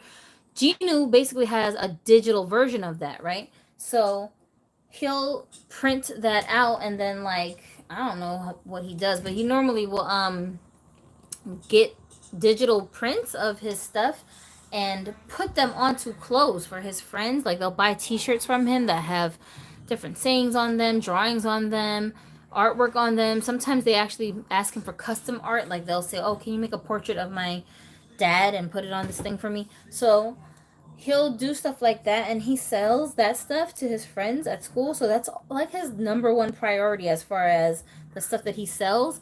until I set him up something that's online, because he's so hands off when it comes to the internet, like Janine was talking about. Like, it's rare when you run into young people who are not that into the internet like that. It's so rare nowadays.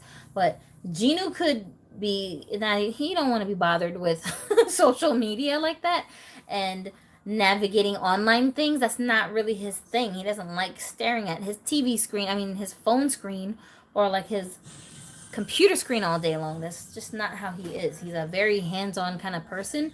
So with his friends from school, they see each other at school, they talk every day, they call each other up, texting each other. So that's how he'll keep in touch with them and get orders from them. And I have to set it up in a way where it's pretty automated, so he doesn't have to do too much of the background stuff. Like, I would have to manage the website for him so that he can just concentrate on creating the products, because that's what he's good at. So when I figure that whole thing out, then I'm gonna make sure he's got a section where it's just doll stuff, so that people who follow me that know about Ginu's artwork, they can go there and find that stuff and get it for their dolls. Like, Ginu does have designs here on YouTube for my merch shop, but those clothes are for us, for people to wear. They're not for dolls. So that way he can kind of expand himself doing it like that. And let's see, and I'm missing more comments. The second handbooks are up. I will be there. Yeah, handbook. Oh my god, he's so good at making stuff like that. Like, I want him to focus on making non-traditional, non-Western clothes first, because it's so hard to find stuff like that looks good for your dolls. And just for like photo shoots, oh my goodness, it brings a whole different flavor to the pictures. I've even dressed my dolls who aren't Asian looking into the hanbok dresses, and something about the way that the clothing is cut, like, it just has a really elegant feel, even with the bright colors, which is really odd, right? But it just has a very elegant feel, and that's just because the way that hanbok clothes traditionally are meant to look on purpose. They cut the clothes to remind you of like a bird, because like a bird like flapping its wings. They want it to reflect the beauty of nature, so that you're not drawn to the shape of the woman when she's in the clothes. So a lot of the clothes, they're not tight clothes. They're not like clothes that show your shape. It's the actual clothing themselves that are the point of beauty, not necessarily how it looks on the woman, if that makes sense. You know what I'm saying? So it takes the focus off of your figure and puts the focus onto the artistic presentation of the clothing, if that makes sense. So when I dress my dolls who aren't Asian looking into those outfits, it still flows. They still look really good in them. It doesn't seem out of place. It's like, when you see like a blonde-haired, blue-eyed white person dressed in like Native American clothing, like, the first thing you think is like, what are you doing in that? Why are you wearing that? Right? You're a little concerned. You're like, what's going on here? I'm not sure if this is something I should be supporting or being sus about. Like, I don't know what's going on yet. Let me see. But with the hanbok dresses, when I put my dolls in them that don't look Asian, they don't look like that. They don't look like, what are you up to? What's going on over here? They don't look like that. They look like, ooh, that's nice. Where you get that from? So that's what I love about those dresses. But he also knows how to make clothes that are like Mongolian style clothes, Russian style clothes, the Cambodian stuff, the freaking, I saw some like tribal Filipino stuff that was so freaking fly looking. He just be exploring different cultures. He sketches it all first. He does everything on his his tablet.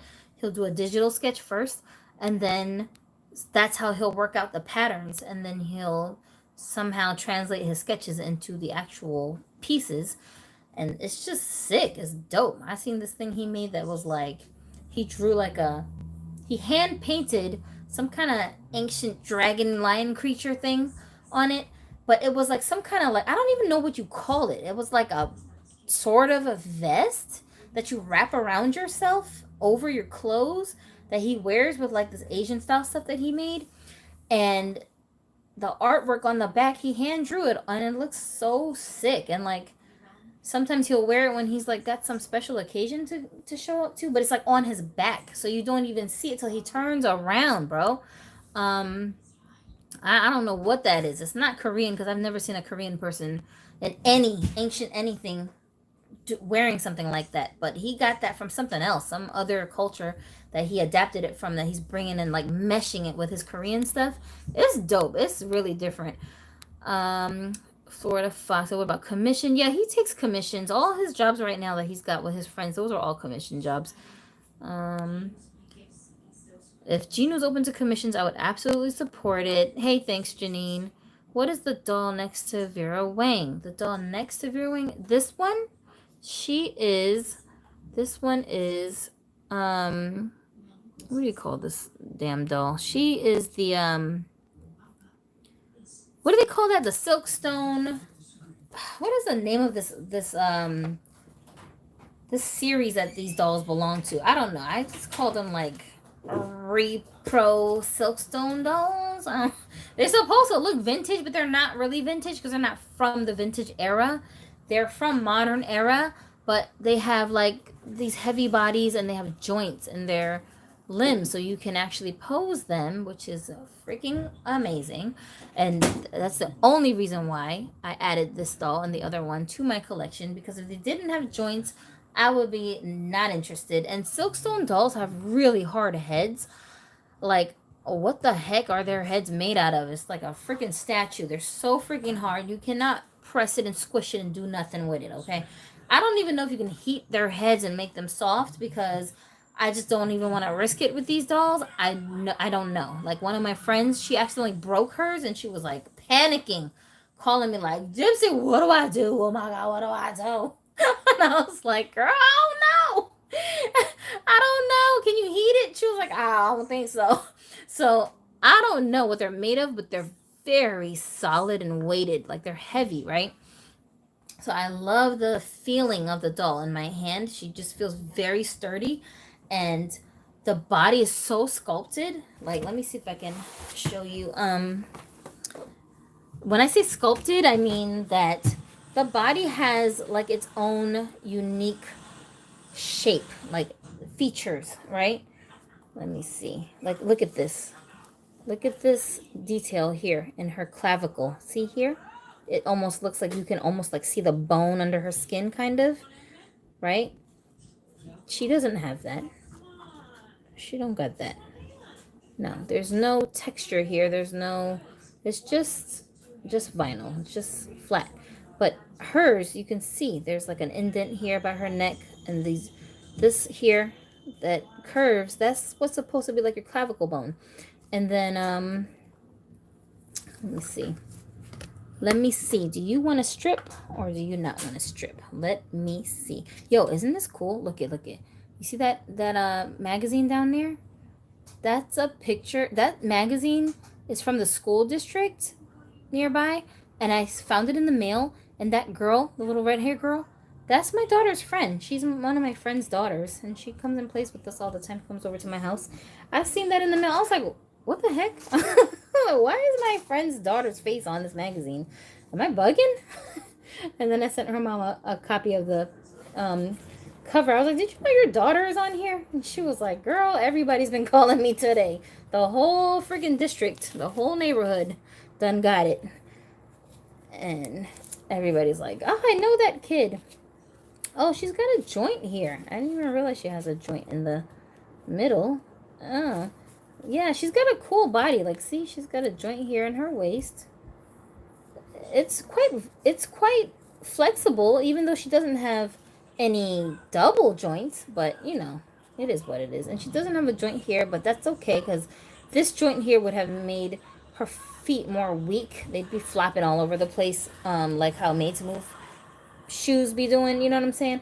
But anyway, so that's why I like this doll, because her body is like very unique, and I don't want to leave her the way that she is. I wouldn't switch her. Even if I figured out how to get the head off of the limbs, I think I would just still leave her alone, because I like the way that it is. It's very solid. Come on, girl. Goodness. Don't be a floozy. Oh my gosh. Cover up. Anyway, but this is not even the version of this doll that I wanted. I think I thought when I bought her she was a different doll, but I didn't realize that it was not that doll until after I'd already opened her up and like looked at her, and then I was like, oh wait a minute, this is not the doll I was thinking that I want. But I still kept her because I still ended up liking her, and so I just leave her alone. But her and the other one that I have that has a Caucasian complexion, those are the only two vintage Silkstone dolls that are in my collection at the moment. And I don't feel like I'm missing that much, not having more. Like, if one really stands out to me, I probably will get it. Only if she's got joints, because I only like the ones that have joints. But if I don't, I'm not going to cry about it, because I like the ones that I have. And it's kind of like with, like, my Poppy Parker dolls. Poppy Parker is my ultimate favorite face out of all the faces I've ever seen on any doll that's a 12-inch fashion figure doll. Okay, only in that category. Absolute most delicious face ever. Like, don't ever let me run into an actual person who looks like that, because I will become her instant stalker. Just saying. Anyway, but with Poppy Parker, I didn't have a preference for any specific skin tone. I just wanted one. And one of my beautiful viewers, Joseph, basically made it possible for me to get one. And at the time, I think the one that I could get that was available was the skin tone that she is, which is like a lighter skin tone. She's the Poppy Parker version that I had gotten. She was a Polynesian. She's supposed to be Polynesian, so she has a lighter skin tone. So I guess she's supposed to be kind of like look like an Asian person, sort of, because Polynesians look kind of Asian. But I don't know that she does really look like that. To me, I don't know. To me, she could be mistaken as like a white girl, to be honest, because of her skin tone. But she's got like black hair. But I love her. She's like one of my favorite dolls in my collection. And then I recently added a black version of that Poppy Parker sculpt, and I freaking adore her. I always wanted a darker skin toned Poppy, so I have a light skin tone and a dark skin tone. And if I don't get any other skin tones of Poppies, I mean, I would love to, but if I don't, I'm not gonna cry over it, because I have just having one was enough. I mean, the one was really enough. I just could not resist getting the other one with the darker skin tone when I had the opportunity to. So that's how I ended up with her. But if I had never gotten any other Poppies and I only had the one, I would have been totally okay with it, because she's absolutely one of my grail sculpts, and I gotta have it. You know what I'm saying? So one is definitely enough. I'm grateful for one. And that's kind of how I feel with the Silkstone dolls. One is enough for me. I'm okay with just having one and not having any others. I happen to have two because I got them at super good prices. If they weren't the price that I got them at, if they didn't have joints, I absolutely would have passed on them, because I'd be seeing these Silkstone dolls all the time on eBay, and they don't tickle my fancy as much when they don't have joints. I don't care, because I don't know why. Maybe it's because they look very like dated, like the way that they don't look like a modern type of, they look old-fashioned, and I'm not really a huge fan of dolls that look like old-fashioned dolls. That's not really my thing aesthetically, so it doesn't really call to me like that. But like these ones I like because they were like a modernized version of those old-timey sculpts, you know what I'm saying? Like who's another one that's like that? Midge, the Midge character from the Barbie series, which has the Steffi face sculpt. Steffi is adorable. I mean, I love it. I love the face sculpts. But most of the Steffi sculpts that you see prior to this recent era are from... When you think of Steffi, you automatically think like vintage Barbie face. You know what I'm saying? It's an old sculpt, you know?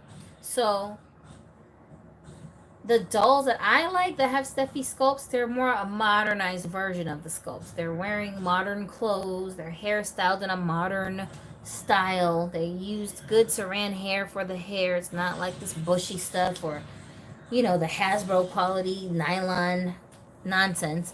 It's good hair. You know what I'm saying? So, like, that combination plus jointed body That's what makes me like the stuffies that I have in my collection. If they just came to me as is, like 80s or 90s era stuffy, I would just be like, yeah, you aight. You aight. I don't really need you in my collection like that, though. You know what I'm saying? It's too much work. And that's kind of how I feel about these vintage silk stones. They're pretty, but with my whole collection, they don't quite fit in, you know? Your doll is in Germany, not for sale. Is that a question, Viola? Thank you for saying super outfits. Amazon Germany is not good. Oh, I believe you. I believe you. Amazon everywhere outside of America probably isn't that good. Maybe Canada. Canada might be okay, but around here where I live in Washington, this is like the home of Amazon. So here, when I order stuff on Amazon, I could get it the next day.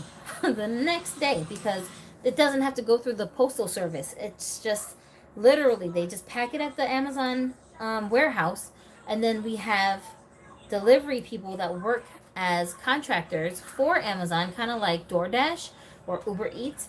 And so they just bring it to your house the same day or the next day with their batch of deliveries that they have to do. And you can get the stuff a lot faster because it's not going through your postal system. So that's what's convenient about living in Washington State. You know, when Barbie does the details on the front and one color on the back, imagine years from now it's the other way around. Let's see. Do model muse? That's a good question. Do Silkstone dolls have model muse bodies? Like, is that where that model muse body comes from, or is that something else? I'm not sure. I don't know. See, I only know what I know, you guys. A lot of the information that I know about Barbies, it really comes from modern era. I do know some things, like, historically about Barbie, but they're broad. It's very, like, generalized, the stuff that I know. But, like, specific things, I don't know. I don't know. I only know what I know, you know? Because it doesn't interest me, so I don't really waste my energy trying to learn that stuff because I never have a reason to even use the information. But modern era Barbie, like, that's the stuff that I'm normally more in tune with. But this is why I love talking to you guys live, because I know what I know, but then there's those of you who are way more into the history of Barbie than I am, so you guys know about totally different eras and series and designers that aren't even on my radar like that. And it's very refreshing to trade information with other collectors who have that knowledge, you know. Let me see if I missed anything. Hold on. How now? She reminds me of the couple dolls fashion. Yeah, this is the clothes from that. This clothes that she's wearing is originally her clothes. And because her original body is a model muse body, it's very skinny in the waist. So the pants are real tight. They don't really fit on my other Barbie dolls that have, like, newer body types. Especially the jointed dolls, they do not fit. So that's why I have them on her. And that's what I love these dolls for. They're really very good for dressing them like little mannequins and showing off different outfits and fashions that you want to display. Because sometimes, you know, I know for new people, I don't know if you guys realize this. When I say new, I don't mean new to this channel. I mean new to collecting. There's different kinds of displays that are happening within a collection. Sometimes you're displaying the doll for the face of the doll, you know, the face, the sculpt. Wow, look at this Marissa sculpt that I have. It's a rare sculpt. You know what I'm saying? You're displaying the doll for the look of the doll.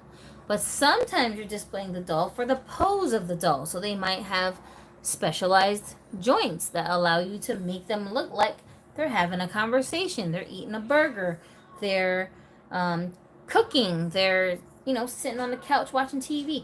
Whatever your little room setup, your little diorama calls for. Maybe they're holding their baby and rocking it to sleep. So you might need to display the doll based on that. The joints are allowing you to do that. But then you have times where you're displaying the doll for the fashion statement. You're just trying to show off a look. You know? Oh, look how I styled my doll today. You know what I'm saying? So it may not necessarily be that you want to show off that specific doll, but maybe the style of the doll, maybe the clothing choice, the combination of pieces you put together to make up an outfit, maybe that's what you're trying to display. So you might need a doll that has a certain body type, because some clothes look better on a curvy body than a petite body, you know.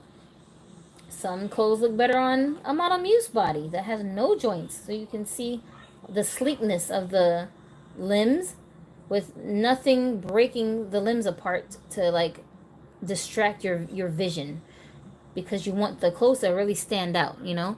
So you might want the doll to be displayed based on that. So there's like all these different things going on within the collection when you're looking at a display of a doll, that the focus of the doll may be different things. Sometimes it's your face, sometimes it's the body, sometimes it's the clothing, sometimes it's the pairing of specific dolls together, like next to each other, like your cutie reveal dolls. You might have them all dressed up in their furry little costumes and posing and sitting next to each other doing different things. You know what I'm saying?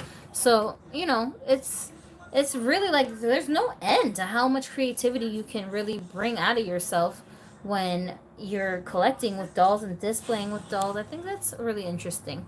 Um, it's a good way for you to like express yourself artistically, right? City Chic Suit Silkstone in particular, not entirely sure. Oh, Janine. Oh, Janine. What am I going to do with you? You know you right. Come on, Janine. You already know you right. Talking about, I'm not entirely sure. Not saying I'm some expert or anything, but potentially, could it perhaps? Maybe it's the City Chic Suit Stone doll, perhaps? I don't know. Don't quote me on it. Girl, you know you right. Don't be modest. You ain't gotta be modest with me. Oh, Lord. Let's see. Did you end up getting the doll you wanted? That's a good question. What is the doll that I wanted to get? You remind me, because I be forgetting. I be having so many conversations with people about dolls, and so many dolls on my list that I have on my radar. I don't remember which ones I'll be telling people about sometimes. Can you crisscross a middle part for the redhead Barbie holiday Barbie? I don't know. I don't know. What? Well, you mean when you say crisscross, you mean like with the existing hair that she's got rooted into her head? I don't know. She's got a side part already, but when I part the hair in the middle, this is what it looks like. I don't know that it can be kept like this without being distracting, because of the way that her hair is rooted. Her natural part is here on the side of her head, which is now hiding, but it's there, trust me. Right there. Do you see? This is where her actual part is rooted into the hair. So she's supposed to wear her hair to the side if you wanted to just be natural looking, I guess. As natural as it's going to be for a doll, that is. But she can wear it back. Like, if you're not parting it, she can just wear it back like that, and you won't see her scalp. But you also can do it this way, and it's not going to show scalp, even though she doesn't have a part. You know, her part is the other way, but you can do it this way too. Just the middle part is going to be a little bit of a challenge with her, because the way that her hair is rooted is not middle part friendly. But it could just be mine. Maybe only my doll is like that, where you can't really part it in the middle. But she's okay. She's okay without the middle part. Let's see. I know, right? Florida Fox said, OMG, not the dating site again. I know, right? What is going on with these people? I don't even know how to block people on here, to be honest. Lloyd Simp. What an interesting name. Thank you for the sparklies. Arissa Wilson. Long time no see, Gypsy. I miss everybody. Hi, Arissa. And welcome, even though we're almost done, because I'm so over my time, and I swear I'm not going to be over my time every single time, and I'm always over my time because I'm so bad at keeping track of time. But whatevs. Did you end up getting the doll you wanted? You opened the doll and you realized it was the wrong one. You restyled her in the Barbie couple outfit. I opened the doll And I realized it was the wrong one. The only doll that I realized I didn't want when I opened recently is the fairy doll, the tooth fairy doll with the curl head sculpt that I showed you guys on camera in one of my previous lives. And I ended up sending her back to Walmart, which is where I had ordered her from. And I don't regret it. But you know what doll I did get recently, who is on her way to me, but she ain't here yet. I got it off of eBay. I did recently add another star doll to my collection. And star dolls are another line that I'm like in love with, but have no prospect in my mind of like getting most of them. I actually discovered how freaking fly they are with the two that I own now, which I bought off of eBay at like a ridiculous price. I couldn't believe this person was selling them for this price, because I was like, girl, you must not know what you got. But no, because they came with a bunch of props and like furniture. So I'm like, well, obviously whoever's selling it, they have other Barbie doll stuff, so they must know that this doll is like a fly. But I don't know, maybe they're just trying to make a quick buck. I don't know what their situation was, but I couldn't argue with that price, and I wasn't complaining about it. So I got those two dolls together, and one is the Bonjour Bisou red-haired one. You know, I love me some redheads, and she was like, she had to be part of it. That's why this doll is so significant, because she's got red hair. Like, I would love her with any color hair, but the red hair really made me fall in love with her. So I have the Bonjour Bisou, and then I ended up closing her mouth because I didn't want to look at her teeth. Then I have the other one I have is the black one. I don't remember what that one is called, but I think the version that I have originally came in the purple toned flowery dress. She reminds me a lot of one of my cousins for some reason. So anyway, yeah, those are the two that I have, and both of them, I adore their faces. They have really pretty unique faces, and those sculpts, you just don't see those sculpts being used on like everyday Barbies. Like, I don't know any other Barbie dolls that have those sculpts except for star dolls. So Barbie Looks ain't the first time these people done came up with like unique sculpts for you in a line, and like that's the only place where you can get them at. Yeah, star dolls, absolutely, they got some fly faces. And so I was browsing on eBay. I was not looking for a star doll to buy. I don't remember why I ended up on this listing, but for some reason I just happened to see someone was listing one who was redressed, and it was a blonde one. There's two blonde ones. One has her lips closed, which I love that one. That's the one that I really want. And this one is the one with the open mouth. And I think I'm gonna probably end up closing her mouth, probably, but I don't know for sure. We'll see. So their original bodies have like freaking no articulation. It's like super duper extra, even stiffer than a fashionista. I don't even know how that's possible. And they have bizarre proportions, because I think their feet are like extra large, like they're bigger than a regular Barbie doll's feet, so you can't really interchange their clothes like that, like you would with a Barbie. But I don't care, because I just want the head. So I found a listing. It was listed for a little bit higher, and I put it on my watch list. And then the buyer sent me an offer for a little bit cheaper, like $5 cheaper than what they listed it for. And I was like, bruh, I'm not looking for a new doll right now, but if I don't get this thing right now, when I have this opportunity, I'm going to feel like a dumbass later. Because I'm going to be like, why didn't you just get it, stupid? You know what I'm saying? So I caved, and I took their offer, and I bought it. But I know I'm going to love her once I like do my little thing with her, give her a new body, because I hate their original bodies. Don't plan on keeping it at all. She comes, the one that I ordered, she's going to come in like a dress, I think, but I'm not really concerned about that dress. I just want it for the head. So I'm going to spruce her up. I'll show you guys how she looks.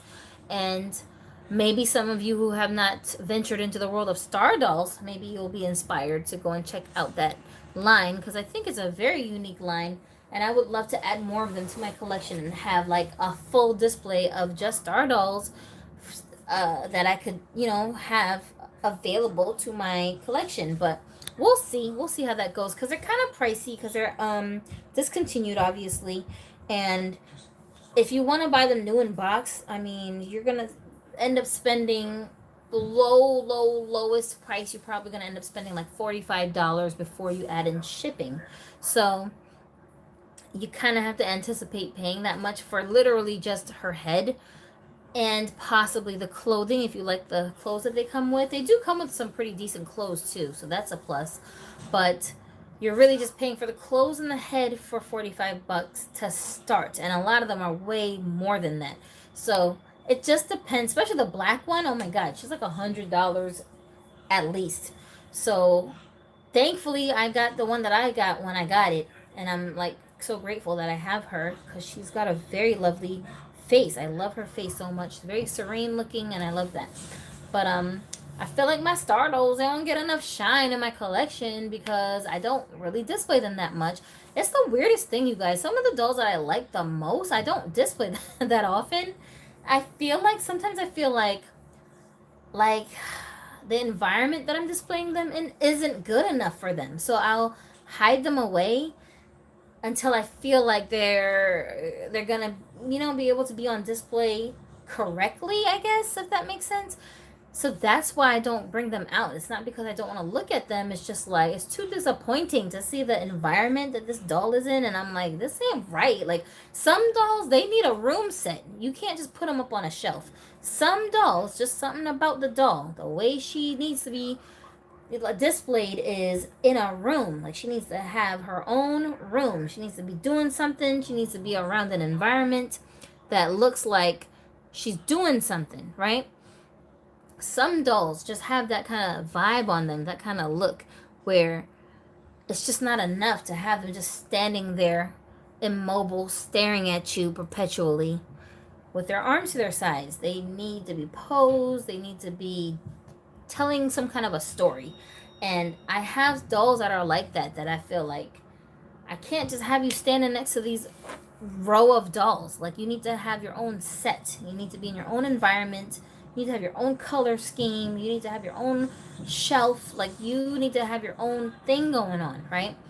For example, like a holiday Barbie doll who's got all this beautiful stuff on. She's in a gown.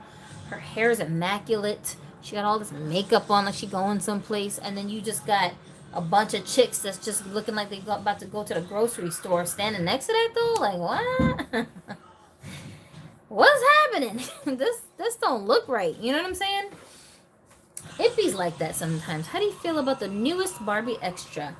Okay, well, I don't know what to call you because I can't read your name. It's in a different language, but I don't know because I haven't seen anything with the Barbie Extra dolls that has enticed me to explore them further outside of the first wave. And I'm waiting for them to, because I want them to. I want to like the Barbie Extras. But my biggest pet peeve with them is their crappy hair quality. That's why I sent back the Tooth Fairy doll, because how dare they root this subpar, inferior hair into this high-end doll, right? And that's just how I feel about Barbie Extra dolls. Like, y'all not extra in the way I need you to be extra. If you was extra because you had some extra good long hair, that's what's up. If you're extra because you got a bunch of extra outfits you're coming with, that's dope. If you extra because you got some good joints, that's what's up. If you extra because your face up and your face sculpt is not hackneyed, yo, that's what's up. That's how I feel about the Barbie Extra dolls. But, like, so far, they're not doing that for me, you know? So it's a little disappointing. But I do see the appeal of them. Don't get me wrong. I don't feel like when I see other people with Barbie Extra dolls or getting excited about them, I don't feel like, why are you excited about that? I do feel like that when people get excited about certain fashionistas. Because I'm like, ugh, they could do better than this. But, like, with Barbie Extras, I don't feel like that. I don't feel like that.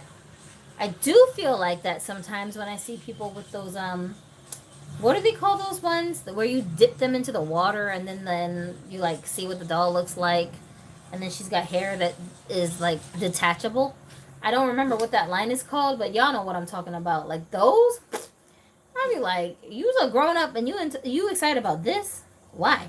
Like I don't get it. She got a weird stiff body. She's got everything molded on. She got molded hair. You gotta attach her hair. This is a lot of work. You gotta dip her in water. Like, that's too much. Come on. It's just too much. I just can't take this seriously. That's how I be feeling. I get the excitement of it, but the end result to me is not worth all the hype. But with Barbie extras, I see why some people are still very, very into them, even though the first wave did not impress me, because you can do just enough sprucing to those dolls, just enough customizing, just enough working with them to make them seem less dysfunctional when you're done with that project. And you can see, okay, I can see you got your $25 worth out of this doll. I feel you. You know what I'm saying? Like the Barbie Extra fancy dolls. Oh, I love the execution. I love those like crazy big dresses that they're wearing. I love the hairstyles. I love that. I'm not a big fan of the face sculpts of some of these dolls that they're adding to that side of things. The Millie, ironically enough, I think they did the best that I've seen. And I also like the Goddess. I like her second. But can you believe it? I'm saying I like Millie with pink on the best out of all the Barbie Extra dolls in the fancy series. Like, what? But, I mean, they did a good job on her execution. So, I think they did her the best. The one wearing the Barbie couple outfit is the one you accidentally got. The one wearing the... Oh, this one. Okay, now I know what you're saying. Oh, guy. Oh, you got a good memory, I swear.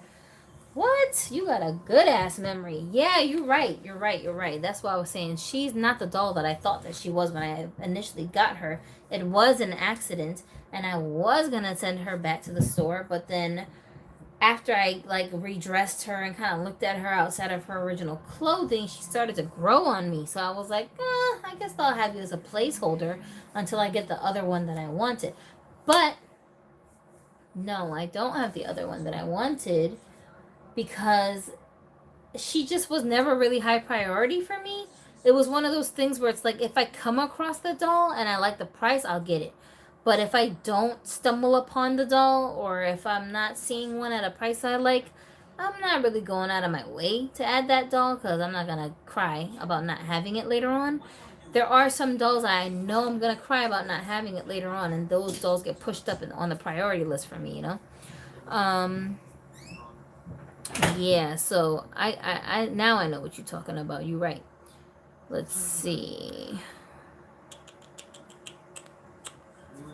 Risa says, Star dolls are really cool looking. I used to love passing by them in 2011, but I wasn't allowed to get any as a kid. Doesn't that suck? Ugh. If only parents had a clue. Viola, your English is very nice. Your English is very good. Very good. Americans don't speak good English, so don't think that your English isn't good. We speak English the worst. We don't pay attention in English class. It's the class everyone hates the most in school. I don't know why. They just hate it. We don't know our grammar. We don't know how to string a sentence together properly. We don't know. We don't have good vocabulary. That's why all of us sound confusing when we speak, and we use a lot of slang. So, the best English speakers, really, if you want to talk like an American, talk like you don't know how to speak English. That's how you sound like a real American. Let's see. Disney VIP and Star Doll were my holy grail of dolls. Oh, I feel you. I feel you. I feel you. And I don't blame anybody for having a Star Doll on their grail list, because those, I'm telling you, those sculpts are very unique, and you don't see them all over the place. I haven't seen any, to be honest. I haven't seen any Star Doll face sculpts on any other dolls by Mattel since Star Dolls. Am I bugging? Like, am I the only one? I haven't heard of them. I haven't seen them no place. If you see someone on Instagram or Pinterest with a Star Doll, even with a different body type, because most of us have switched out their bodies, but if you see that face I'm telling you, that doll was originally a star doll. You're not gonna ask that person, where you get that doll? What doll is that? And they're gonna say, oh yeah, it's a Barbie Mermaid 2020. No, you're not gonna know. It's a star doll. You have a museum curator type eye. That's an interesting way of describing how I look at things. Although I'm curious why you say that, Mini G, because I just want to know. But I've never heard anyone put it that way. That's interesting. Color reveal. Oh, is that what those things are called? Color reveal? Oh, they annoy me. They annoy me so much. When I see like thumbnails, yeah, latest color reveal doll. I'll be looking at them thumbnails like, come on, really? You think whatever comes out of there is gonna be that exciting, huh? You want me to click on this thumbnail for real? Come on, you already know I'm gonna be disappointed. Stop playing with me. How much are those things anyway? I never pay attention when I see them in the store. I couldn't care less. Like, I never even, no curiosity in my mind of like how much those things are, because I know I'll never get it. And sometimes, I think once or twice I've seen some at like a thrift store. I'll be sitting there looking at the doll going like, $2, eh? Yeah, $2 whole. For what exactly am I paying $2 for? I can't justify it. I just can't do it. I'm like, why? Where is your hair? How come you don't got no darn hair, but you got attachable hair? What is happening? If I'm just supposed to be rocking this mullet or whatever it is that I'm doing here, just, don't insult me by making me have to attach more strands to this. Just keep it moving. You know what I'm saying? Just act like I'm supposed to just look like this. That's just what I'm doing today. This is my hairstyle. Whatever. Take it or leave it. I would respect that more. That's just like, you gonna make me waste water for this? Y'all crazy.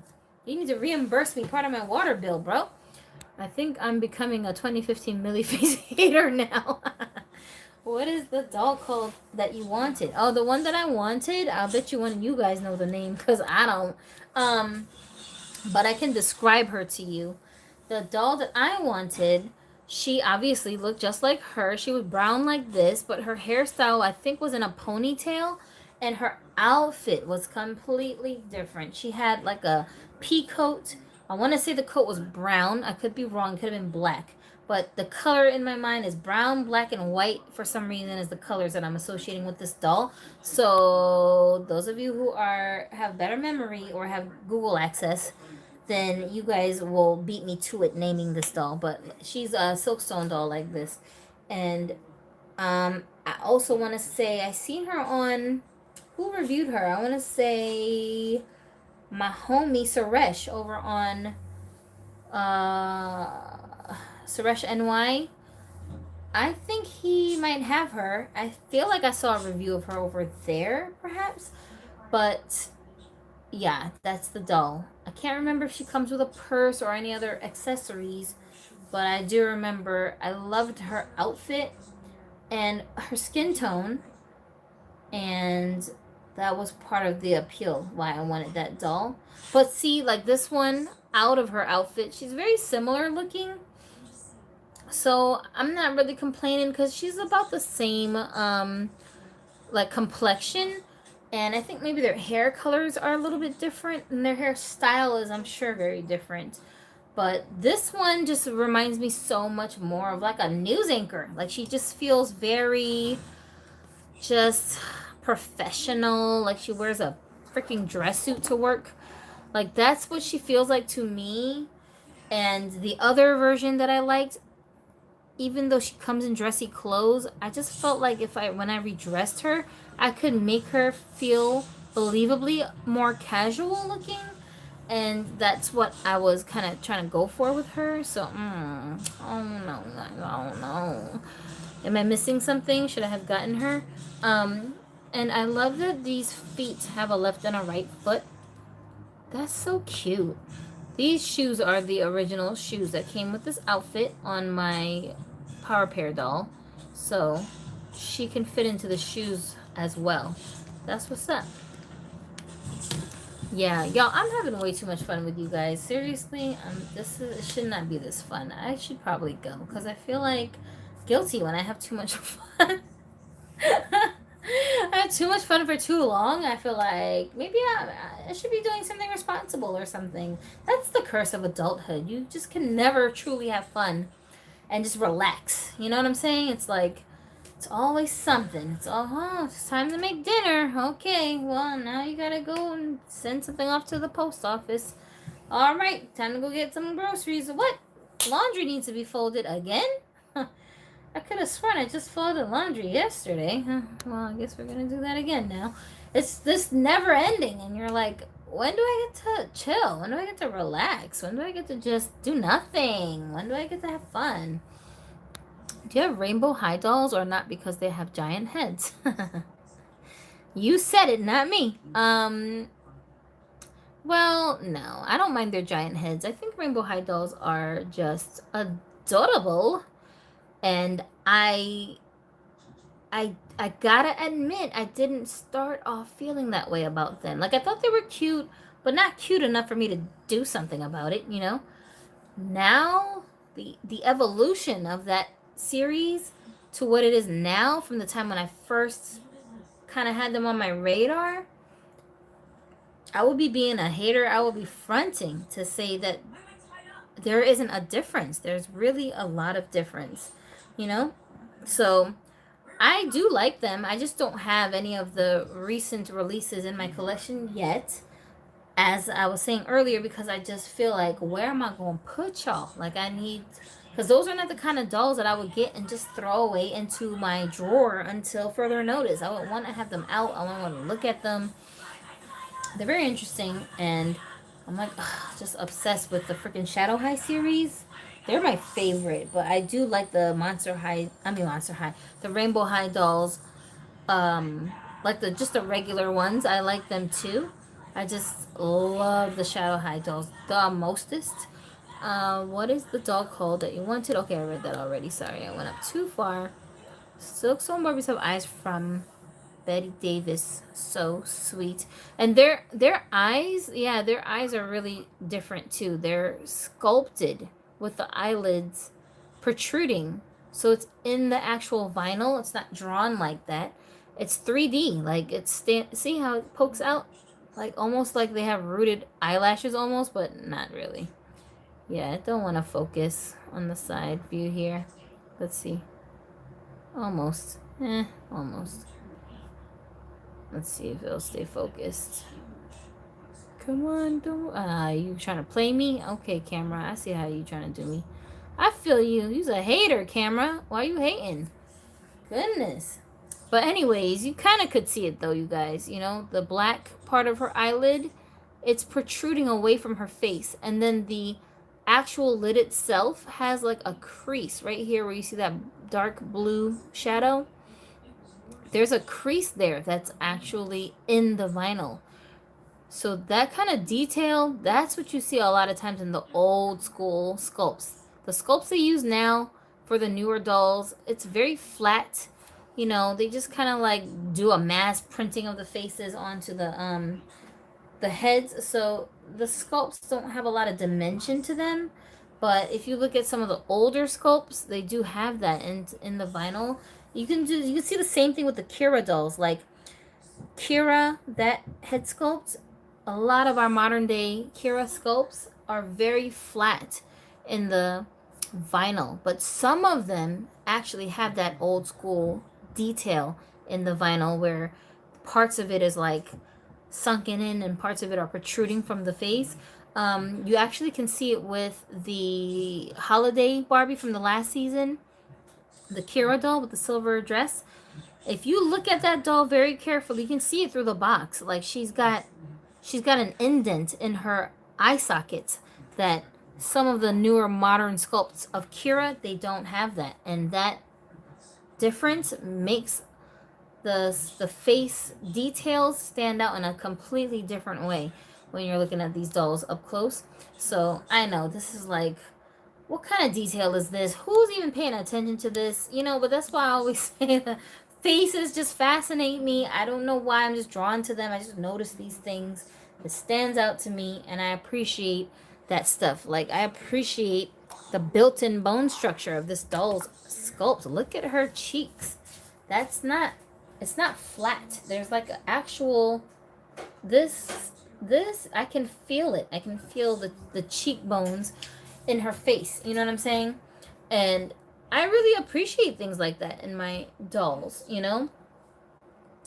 I don't know. I think that's really cool to have this tiny little scale of like an actual person's face.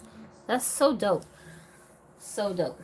So I like things like that. But yeah, the Rainbow High dolls, I appreciate that level of detail that I know is in those face sculpts now. They didn't used to be like that in the beginning, but now I see that in those dolls and I appreciate that quality. Totally get why people are just obsessed with them. And I don't even blame you. I don't even blame you. That's what's up. I like them. Rainbow High dolls are pretty and high quality, but they don't blend with Barbie. Yeah, they don't really blend with Barbie dolls. That's why I was like, if I get them, I will have to be able to display them the way that I know they'll look good displayed, and they're not going to necessarily look right, like all lined up with my Barbies, you know. Florida Fox said, I hate the Kira sculpt. I don't know why. I used to dislike the Kira sculpts back in the day. Like, when I was younger, I didn't like that sculpt that much. I liked it, but I wasn't like, ooh, it's so pretty, I want to have it. And you know why I didn't like it that much? Because I didn't like the way they would do the face-ups. They always made her eyes look so gigantic. Like, they were so round and big. And it just didn't look believable to me. And then also, I didn't like that every single Asian character had that face sculpt. And it just felt so overdone. It's like with Millie, like, you're everywhere. Oh my God. Like, we get it already. Goodness gracious. Right? That's how I felt when I would see Kira. It was like the token Asian face. And something about that didn't sit right with me because it just seemed so boring. And I was like, you got one, you got them all. You know what I'm saying?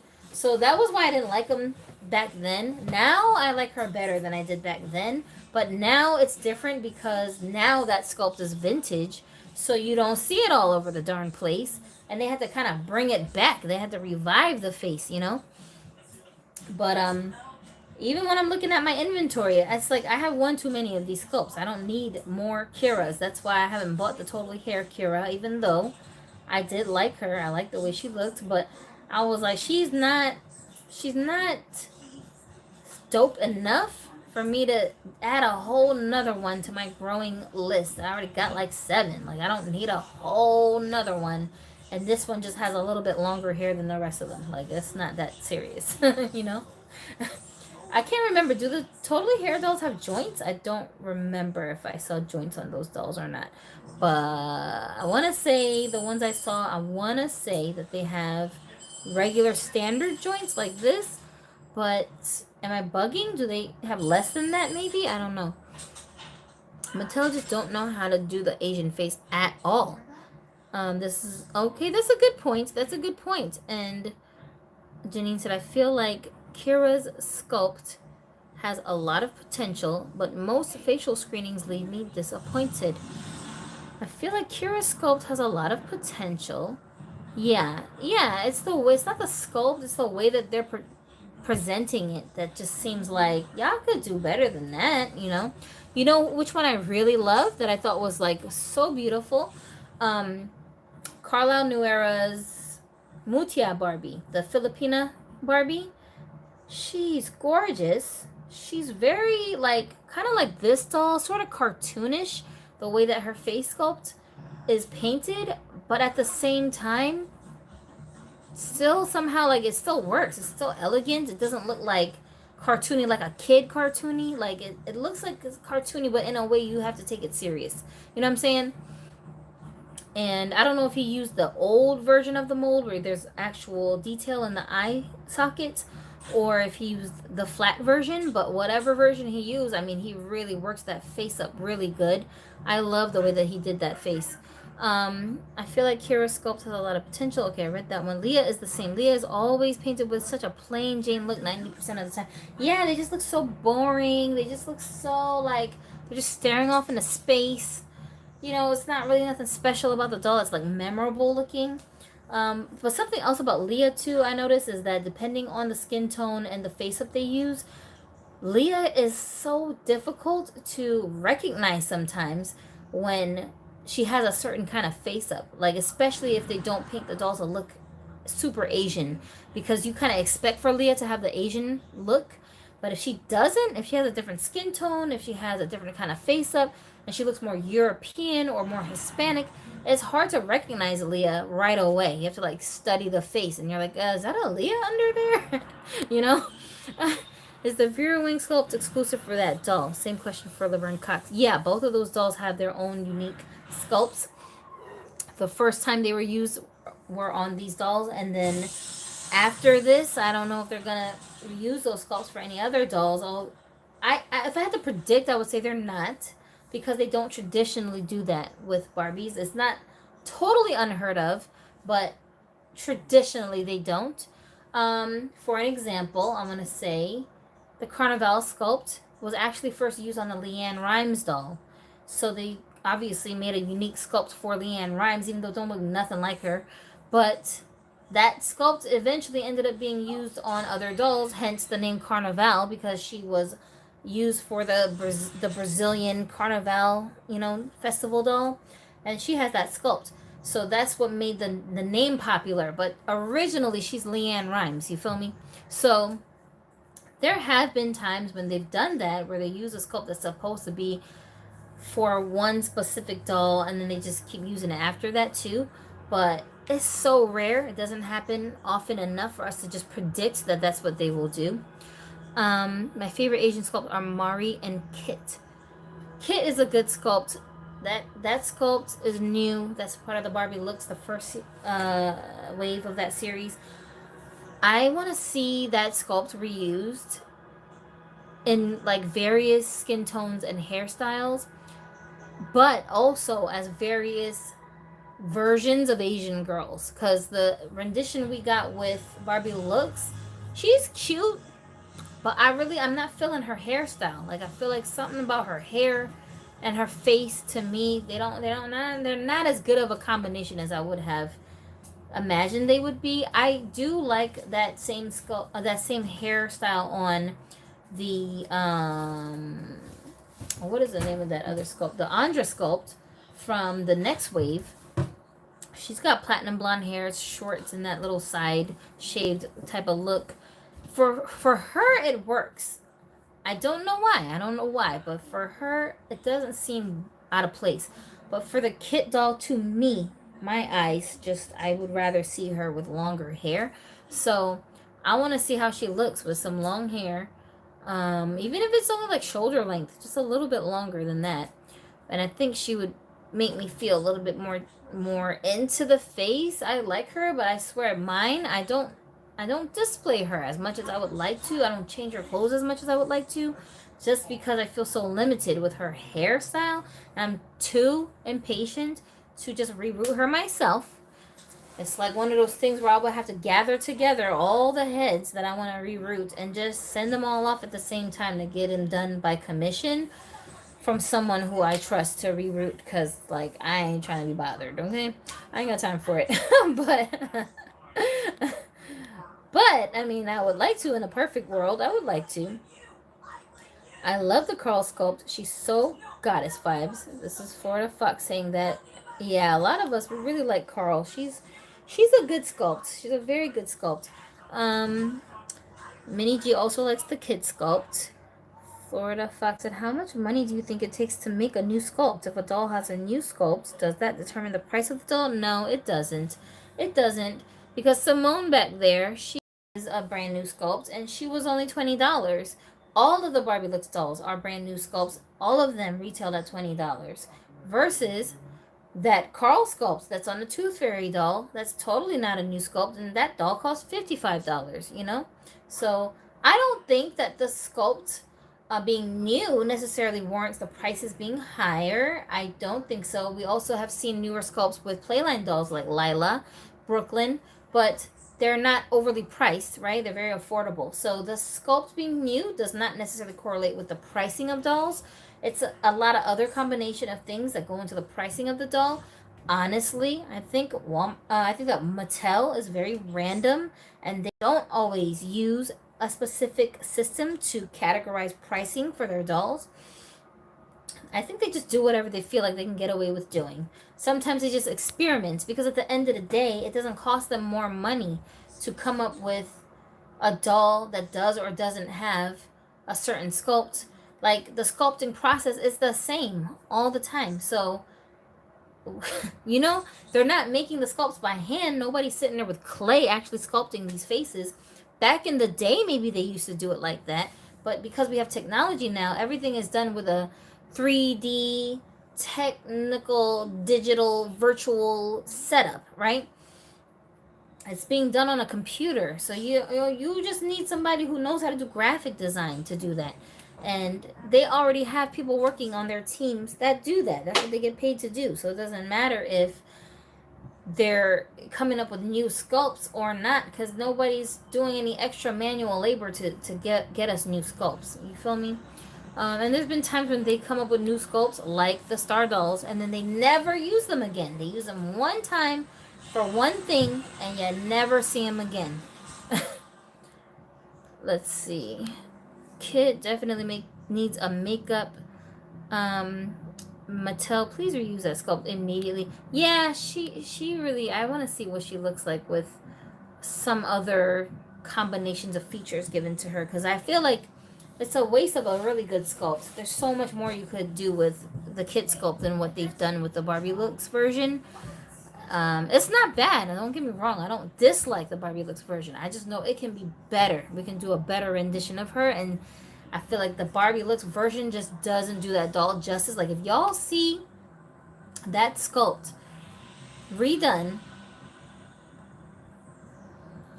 maybe a different skin tone, not even a darker one. She's very pink, and it's really difficult to match her to a different type of body if you don't want to keep her on a petite body, because that pinky kind of undertone in her complexion is so hard to match. There's not that many dolls out here that have that complexion, especially not with no joints.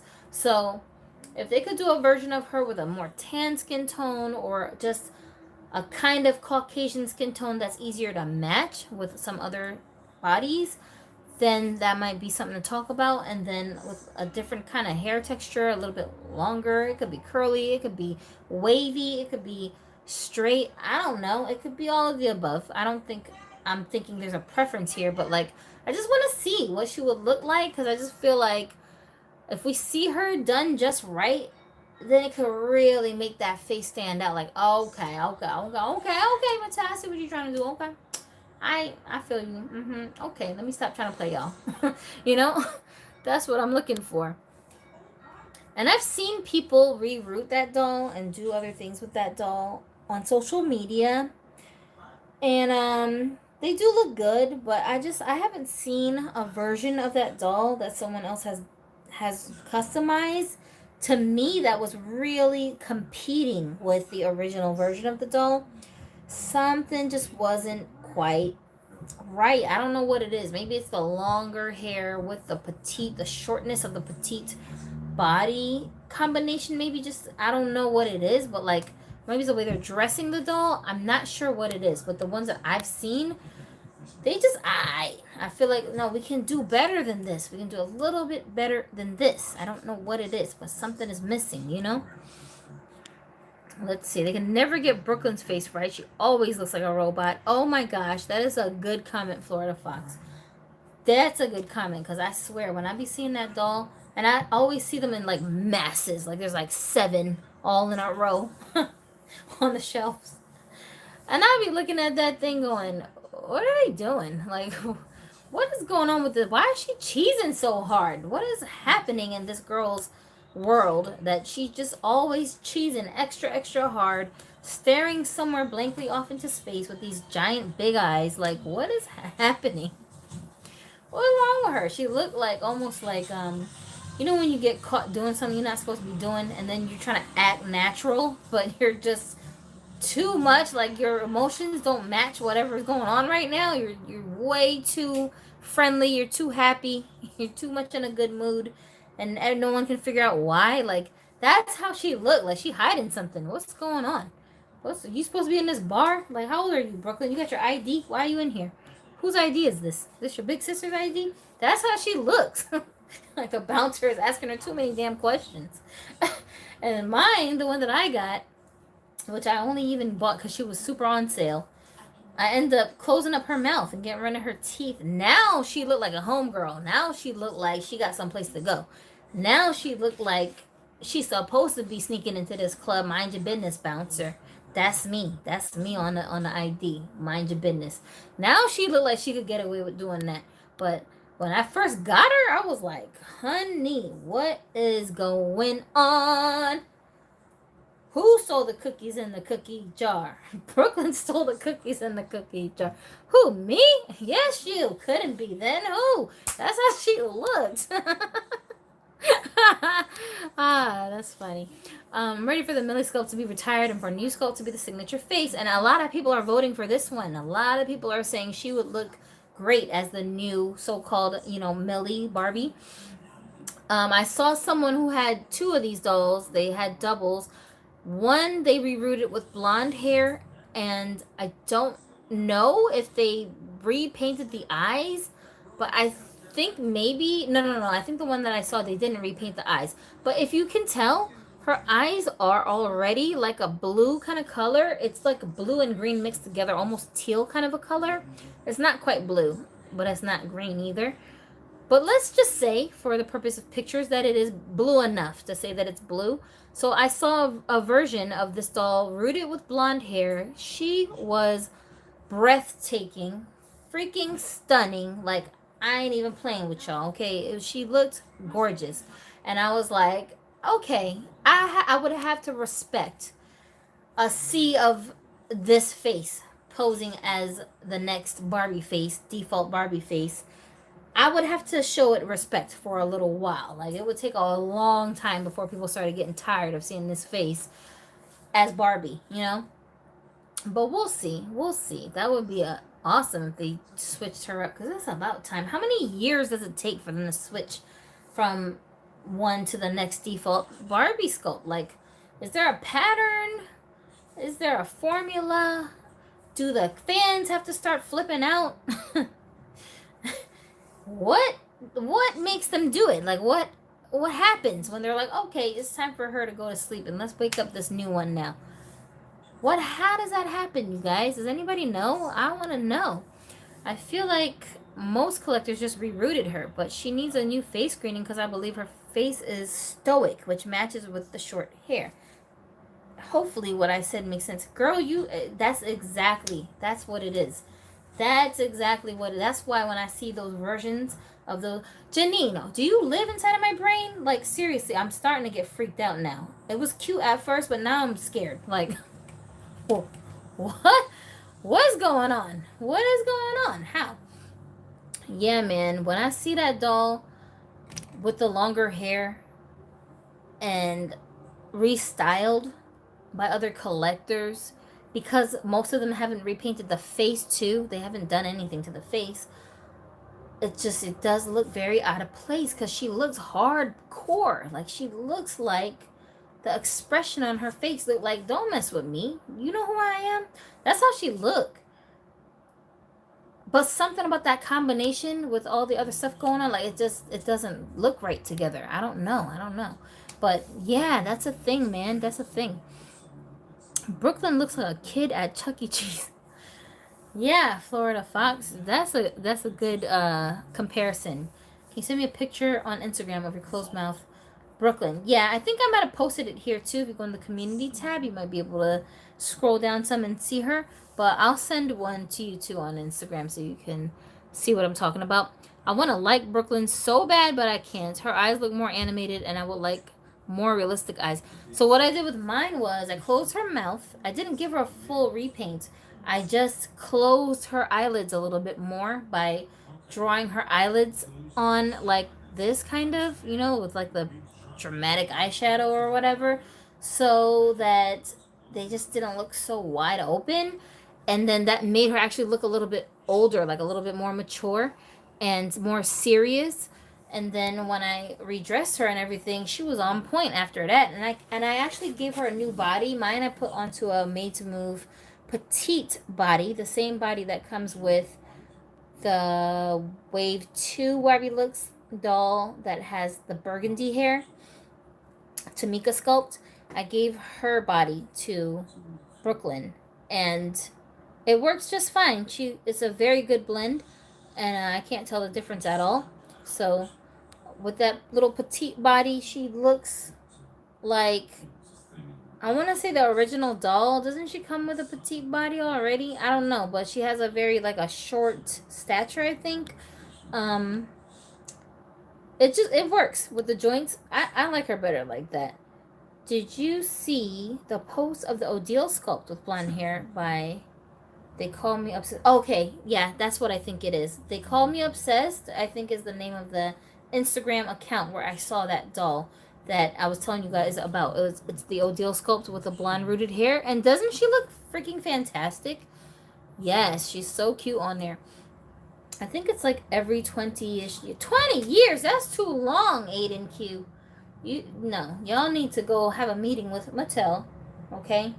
And when I say y'all, I'm talking about the Mattel reachers, the people that always be trying to give Mattel the benefit of the doubt, because they got so much faith in them that Mattel actually cares about their customers or something. The reachers, y'all need to go and step to Mattel and be like, listen, we've been vouching for you for a while now. It's getting harder and harder to do this. Y'all gotta give us something to back up, man. Switch this darn default head sculpt to something more interesting, because people are getting impatient out here and they're not waiting no 20 years. No. No. Janine said about a decade. That's too much. That's too long. They need to switch it more often, I swear. Like, do they not understand? This generation don't got an attention span. What do they think this is? 1969? Like, no. People have internet now. They got everything at their fingertips. They don't have the patience. Janine said, we're mental doppelgangers, Gypsy. That's scarier. Right? Can you show us your Brooklyn now? Yeah, I can. Aiden said, yo, Superstar was there for a long time. It really was. And not just Superstar. All the sculpts from back then was around for a long... That's why we were saying we got tired of Kira. Because we were like, again? A token Asian lady again? We can't use no other sculpts but this one. And then Leah took some of that pressure off. But... Leah just be looking so bored and bland all the damn time that it's like, ugh, whatever. Been there, done that, seen it all. You know? So, like, the variety of all these head sculpts, that's only in the past decade, I feel like, we've been getting this variety. And the later years of the decade. Not even the earlier years of the decade. You know what I'm saying? So, I'm looking at these sculpts, like, that's why I collect the dolls based on their sculpts. Because...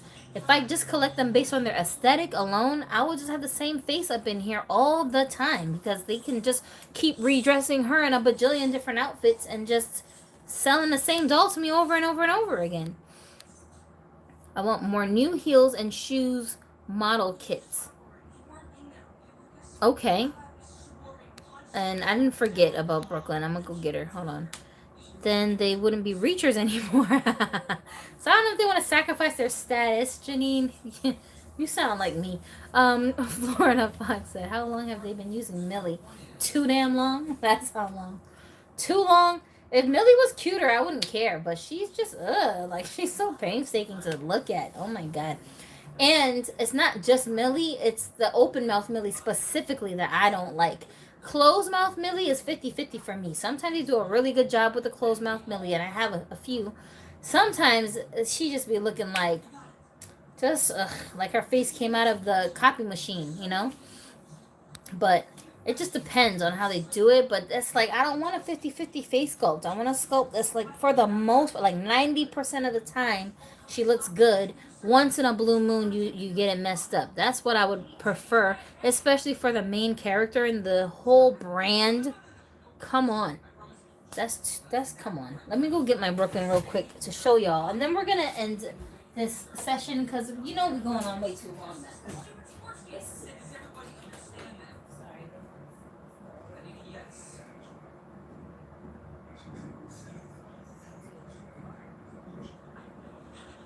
Yeah. Okay. Here she is. She looks so innocent. She looks so innocent. Look how short she is. Hold on a second. Here, you stand here. No, don't stand there because you're going to fall down. Can I borrow this, please? Thank you. Don't be selfish. Don't be selfish. Don't be like that. Can you fit in here? Oh, yeah, you can. Good for you. You very, very good. Very, very good. Okay. Alright, so this is the one that I have, and as you can see, she doesn't have an open mouth smile because I got rid of her teeth. I repainted her lips. She already came with the baby hairs, that was already there. And she already came with freckles, but I added a little bit more. Just a little bit. And her hair was already rooted with the braids, but I just styled it a little bit. And then her body is a Made to Move body now. So she can pose. And she's very petite compared to my other dolls. Let's see. Yeah, see, next to my other dolls, she's real short. But I like her short. She looks like she's supposed to be short. And I think her hair, her braids seem like they're pretty decent quality. Yeah, they're all right. They behave, put it like that. They behave. And they're long. They reach down to her, like down past her back. And then I also added the earrings because she didn't come with pierced ears. And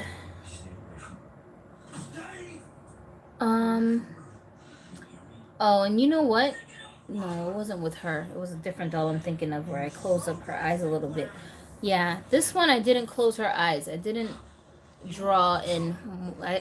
Sometimes I'll fill in this part of the eye to make her eyelids look like she's got on eyeliner, but that's actually just to close them a little bit without having to redraw the entire eye. So I'll just go in and fill it in, and then see how this doll's eyes, they look kind of slanted, and it looks like she's got eyeliner. It'll kind of have that effect, so it'll make the dolls look like she's older. Like it'll make her look more grown up than when the eyes are big and wide and open like this. So this one, I think I was gonna do it, but I didn't actually get around to doing it with her, and then I did do it with a different doll, but I can't remember right now what I did with that doll. But yeah, so that's how she's looking for right now. And then at some point, I'm probably gonna go in and fill in her eyes, but for now, I just left her alone because I couldn't decide if I wanted to keep the doll or sell the doll, and that will determine how much work I put into the face, you know what I'm saying? Because my own dolls that I keep, I don't seal their faces. I leave their faces as is because if I want to go in and make changes or do something with it, then I'd rather just do it like that because it's easier than going through all this nonsense sealing the face. But if I'm selling the doll, then I will seal the face up so that it's not gonna disturb the work that was put into the face. So it just depends. But like, I didn't know what I was trying to do with this doll when I first got her because I knew I was gonna give her a makeover, and I couldn't decide if I wanted to keep her or not because of her goofy smile just throwing me off. So after I did all of this, then I was like, you know what? I like you. I'm gonna let you live on my shelf for a little while, you know? I could copy and paste your Brooklyn. You can. Your Brooklyn looks better, but I still don't like the face up. I love how you styled her. You are like a fashion expert. Yeah, I wish. Not quite. Yeah, the face up, I feel like you could do so much more with this face than what it comes as. I really feel like her eyes are too open. Like, they're just too big. And they should be a little bit more, I don't want to say slanted, just like, they're just so wide. Like, why? What is your favorite doll in your collection right now? I'm so evil. You already know you are. What should I make myself? Whatever you want to make yourself. I don't know what I want to make myself. Well, I don't know what you want to make yourself. Neither. Oh, Like what? Like noodles? Do you have any idea of like food I can Well, I'm gonna cook something soon, but when I'm done with this, you gotta get on that. So, what's in there? Is there food in there? Oh, there's Filipino chicken in there. That's good. You can eat it with rice. You can microwave that Korean rice. And the chicken. You can microwave it. It's not spicy. Yeah, I think that her eyelids are way too open, and I think that's because her character is supposed to look like the cartoon character, and she's supposed to be like a teeny bopper. So I guess that means that you always have wide open eyes because the whole world is new to you or something. I don't know. I don't know nothing about the show because I don't watch any of that stuff. Brooklyn is like in a shocked expression, like being hit with headlights. That's why I keep saying she always looked like she was up to something she wasn't supposed to be doing, and somebody caught her in the act. She's like, who, me? Nah, I was right here the whole time. Nah, I don't know what you're talking about. Who? Me? Nah, I was right here. Nah, I swear I was right here. Wasn't I right here the whole time? Oh, you didn't see me? But you saw me, right? You saw me right here, right? I was standing right here the whole time. Oh, you wasn't here the whole time either? Okay, my bad. Well, I was though, for real. You could trust me. Nah, you don't want me to empty my pockets. Just, nah, that's gonna take too long. But I promise you I didn't take nothing. That's how she look. Where are you supposed to be at? I'm supposed to be right here. No, you're not.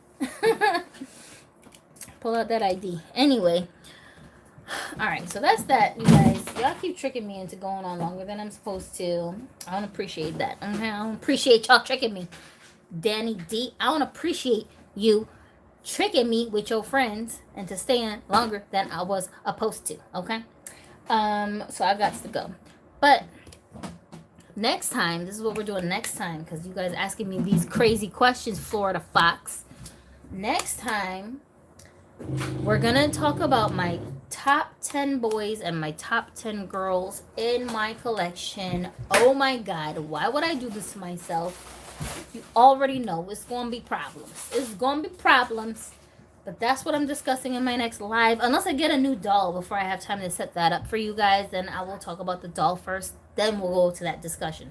But otherwise, expect that. That's the next discussion topic that we are going to get into. And I'm not going to just tell you. I will have them here.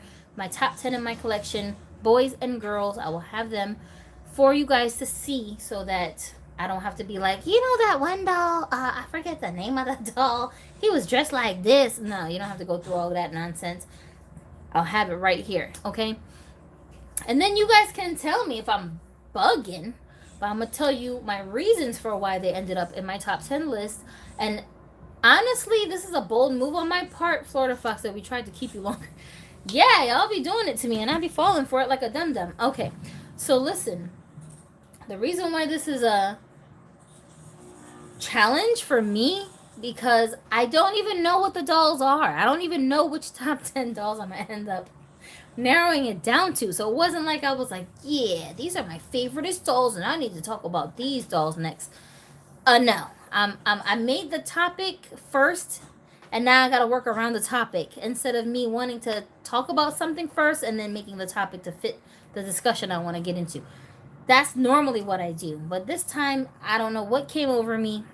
Maybe I was high on oxygen. I don't know what happened. But I made a thumbnail and everything. I already made the thumbnail so that I couldn't back myself out of it.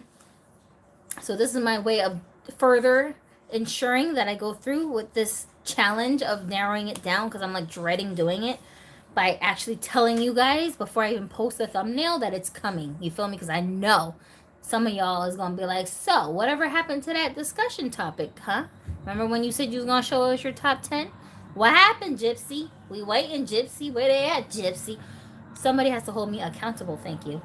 Zodiac, I don't know if I'm saying your name right. Demos, I just got here almost 3 hours. Sweet, I'm gonna have some fun listening to this throughout the week.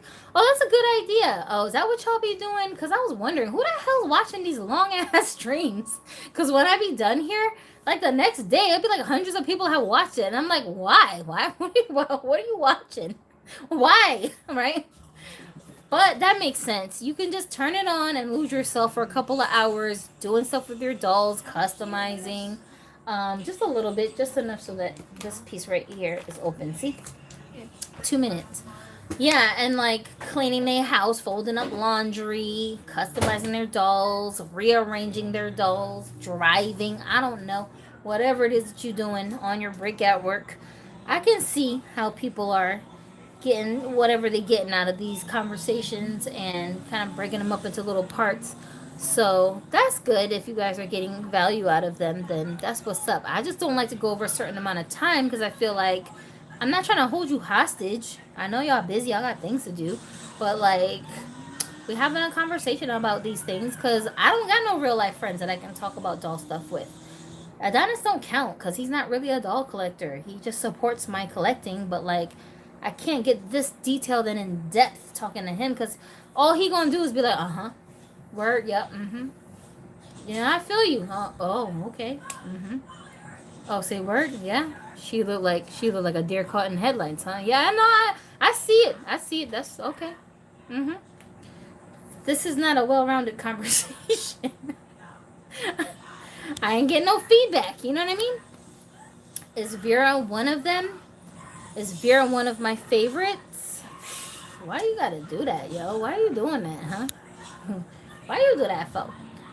Oh, Deal is definitely in the top 10. And Carl. You should just make the list for me. That'll make it a lot easier. You tell me. You said me the list. Y'all. This about to be a collab. Florida Fox gonna tell me what my top 10 dolls are, y'all, for my girls and my boys, and then that's what's gonna end up in that stream, okay? Now y'all know. Now y'all know. See, that makes it a lot easier for me. Shoot, this is the one time I don't want to think for myself. I'm scared to offend myself. I'm gonna make that list. I'm gonna be like, really? You won't leave her out? That's foul, Gypsy. Dang, you and her go ways back. You just gonna leave her out the list? Wow, you wrong for that. You ain't nothing. You just gonna ditch her like that? Wow, you made her number 11? Oh, wow. I see what you're doing. Okay, Gypsy. I'm gonna be saying that to myself in my own head. I'm gonna be saying that. Danny said, Florida, you smart. You tricking her again. Sweet Earth said, I always did like Adonis' perspective on the dolls. Now, he does have his own perspective for sure. He does. But I mean, technicality-wise, I can't get super in-depth with Adonis, you know? Like, I can't talk about the mold of the feet. It's got a right foot and a left foot, and that somehow makes a difference about something. I can't. That's too much. He gonna just look at me like, really? Word, her eyelids have an indent in them. That's okay. That's what's up. That's good, Gypsy, that you noticed that. Good for you. Yeah, she cute like the other doll is cute. That's what he's gonna say. She cute and she cute and she cute too. But the eyelids, right? Yeah, that makes a difference. I feel you. That's what's up. Florida Fox said, let me research. Michelle's Barbies, where you was hiding? I love watching and listening to you. Hey, I love talking with you guys. You guys are fun to talk to and bounce ideas back and forth with. And I guess I like when you guys tease me because I'm a weirdo. Whatever. Whatever. But anyway, I gotta go for real. So I'm gonna say bye to everyone. Thank you so much for hanging out with your homegirl Gypsy today. Actually, someone asked me, I'm all late. Somebody asked me if I had a mini me doll, and I do, and I was like, she be getting on my nerves, so I don't really bring her out that often. But my mini me doll is a Fashionista Deluxe doll from, gosh, I don't even know what that doll was called. She was the one that had the Cassandra face sculpt, and her She has an open mouth. Ironic, right? But I closed the mouth on mine. But she has an open mouth sculpt, and she was wearing a long blue dress with like spaghetti straps, and she had a visor, like a clear visor on. Was it clear or was it black? I don't know. But she had a blue dress, a visor, and a big purple see-through jacket. And I want to say she came with a change of clothes. But whatever that doll was, that's the doll that I use for my mini me. And she's got a made to move body transplant, so she can be curvy. She was already a curvy doll when I got her. She was like had a fashionista's body, so I switched it onto a made to move curvy body. Yeah, she alright, but I be feeling like she's not really. She don't really look that much like me, so maybe that's what it is. But she just looks too happy, I guess. I don't know. I'm a happy person, but I don't always be like just smiling and just being all goofy and happy looking all the time. I feel like I carry myself like I'm serious, but then when I start talking, you be like, oh, she's very in a good mood today. She's very chipper, right? But I'm also very sarcastic, so like, I don't know. We're all weirdos. Yeah, you're right, Florida Fox. That's why we like each other. Duh. Can you send me a picture of your mini me on Instagram? Yeah, I'll have to either fish her out because she's like tucked away in a drawer, or I gotta find a picture of her somewhere that I have, because I don't have all my pictures in my phone. Sometimes I dump them onto my computer so I can make space on my phone.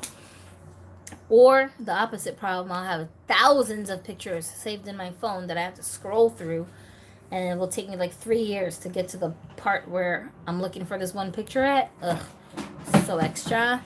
So it is what it is, but whatever. Disgusting. What's disgusting? The show. What are you watching? Stranger Things.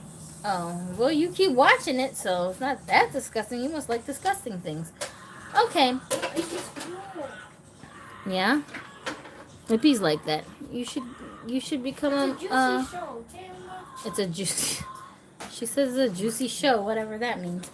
Okay, well, I'm out of here. Bye, guys. Have a Dolly day. Oh, and if you had a request for something, make sure you, if you're following me on Instagram, send me a reminder there, because I'll get so sidetracked.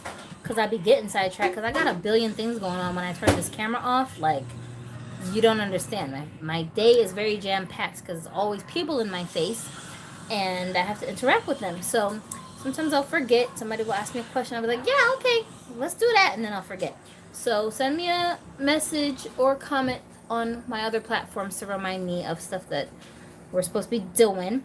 And then when we come back next time, we'll talk about those top 10s. Okay, guys? Okay. Bye. Have a Dolly day. For real this time. Let's see.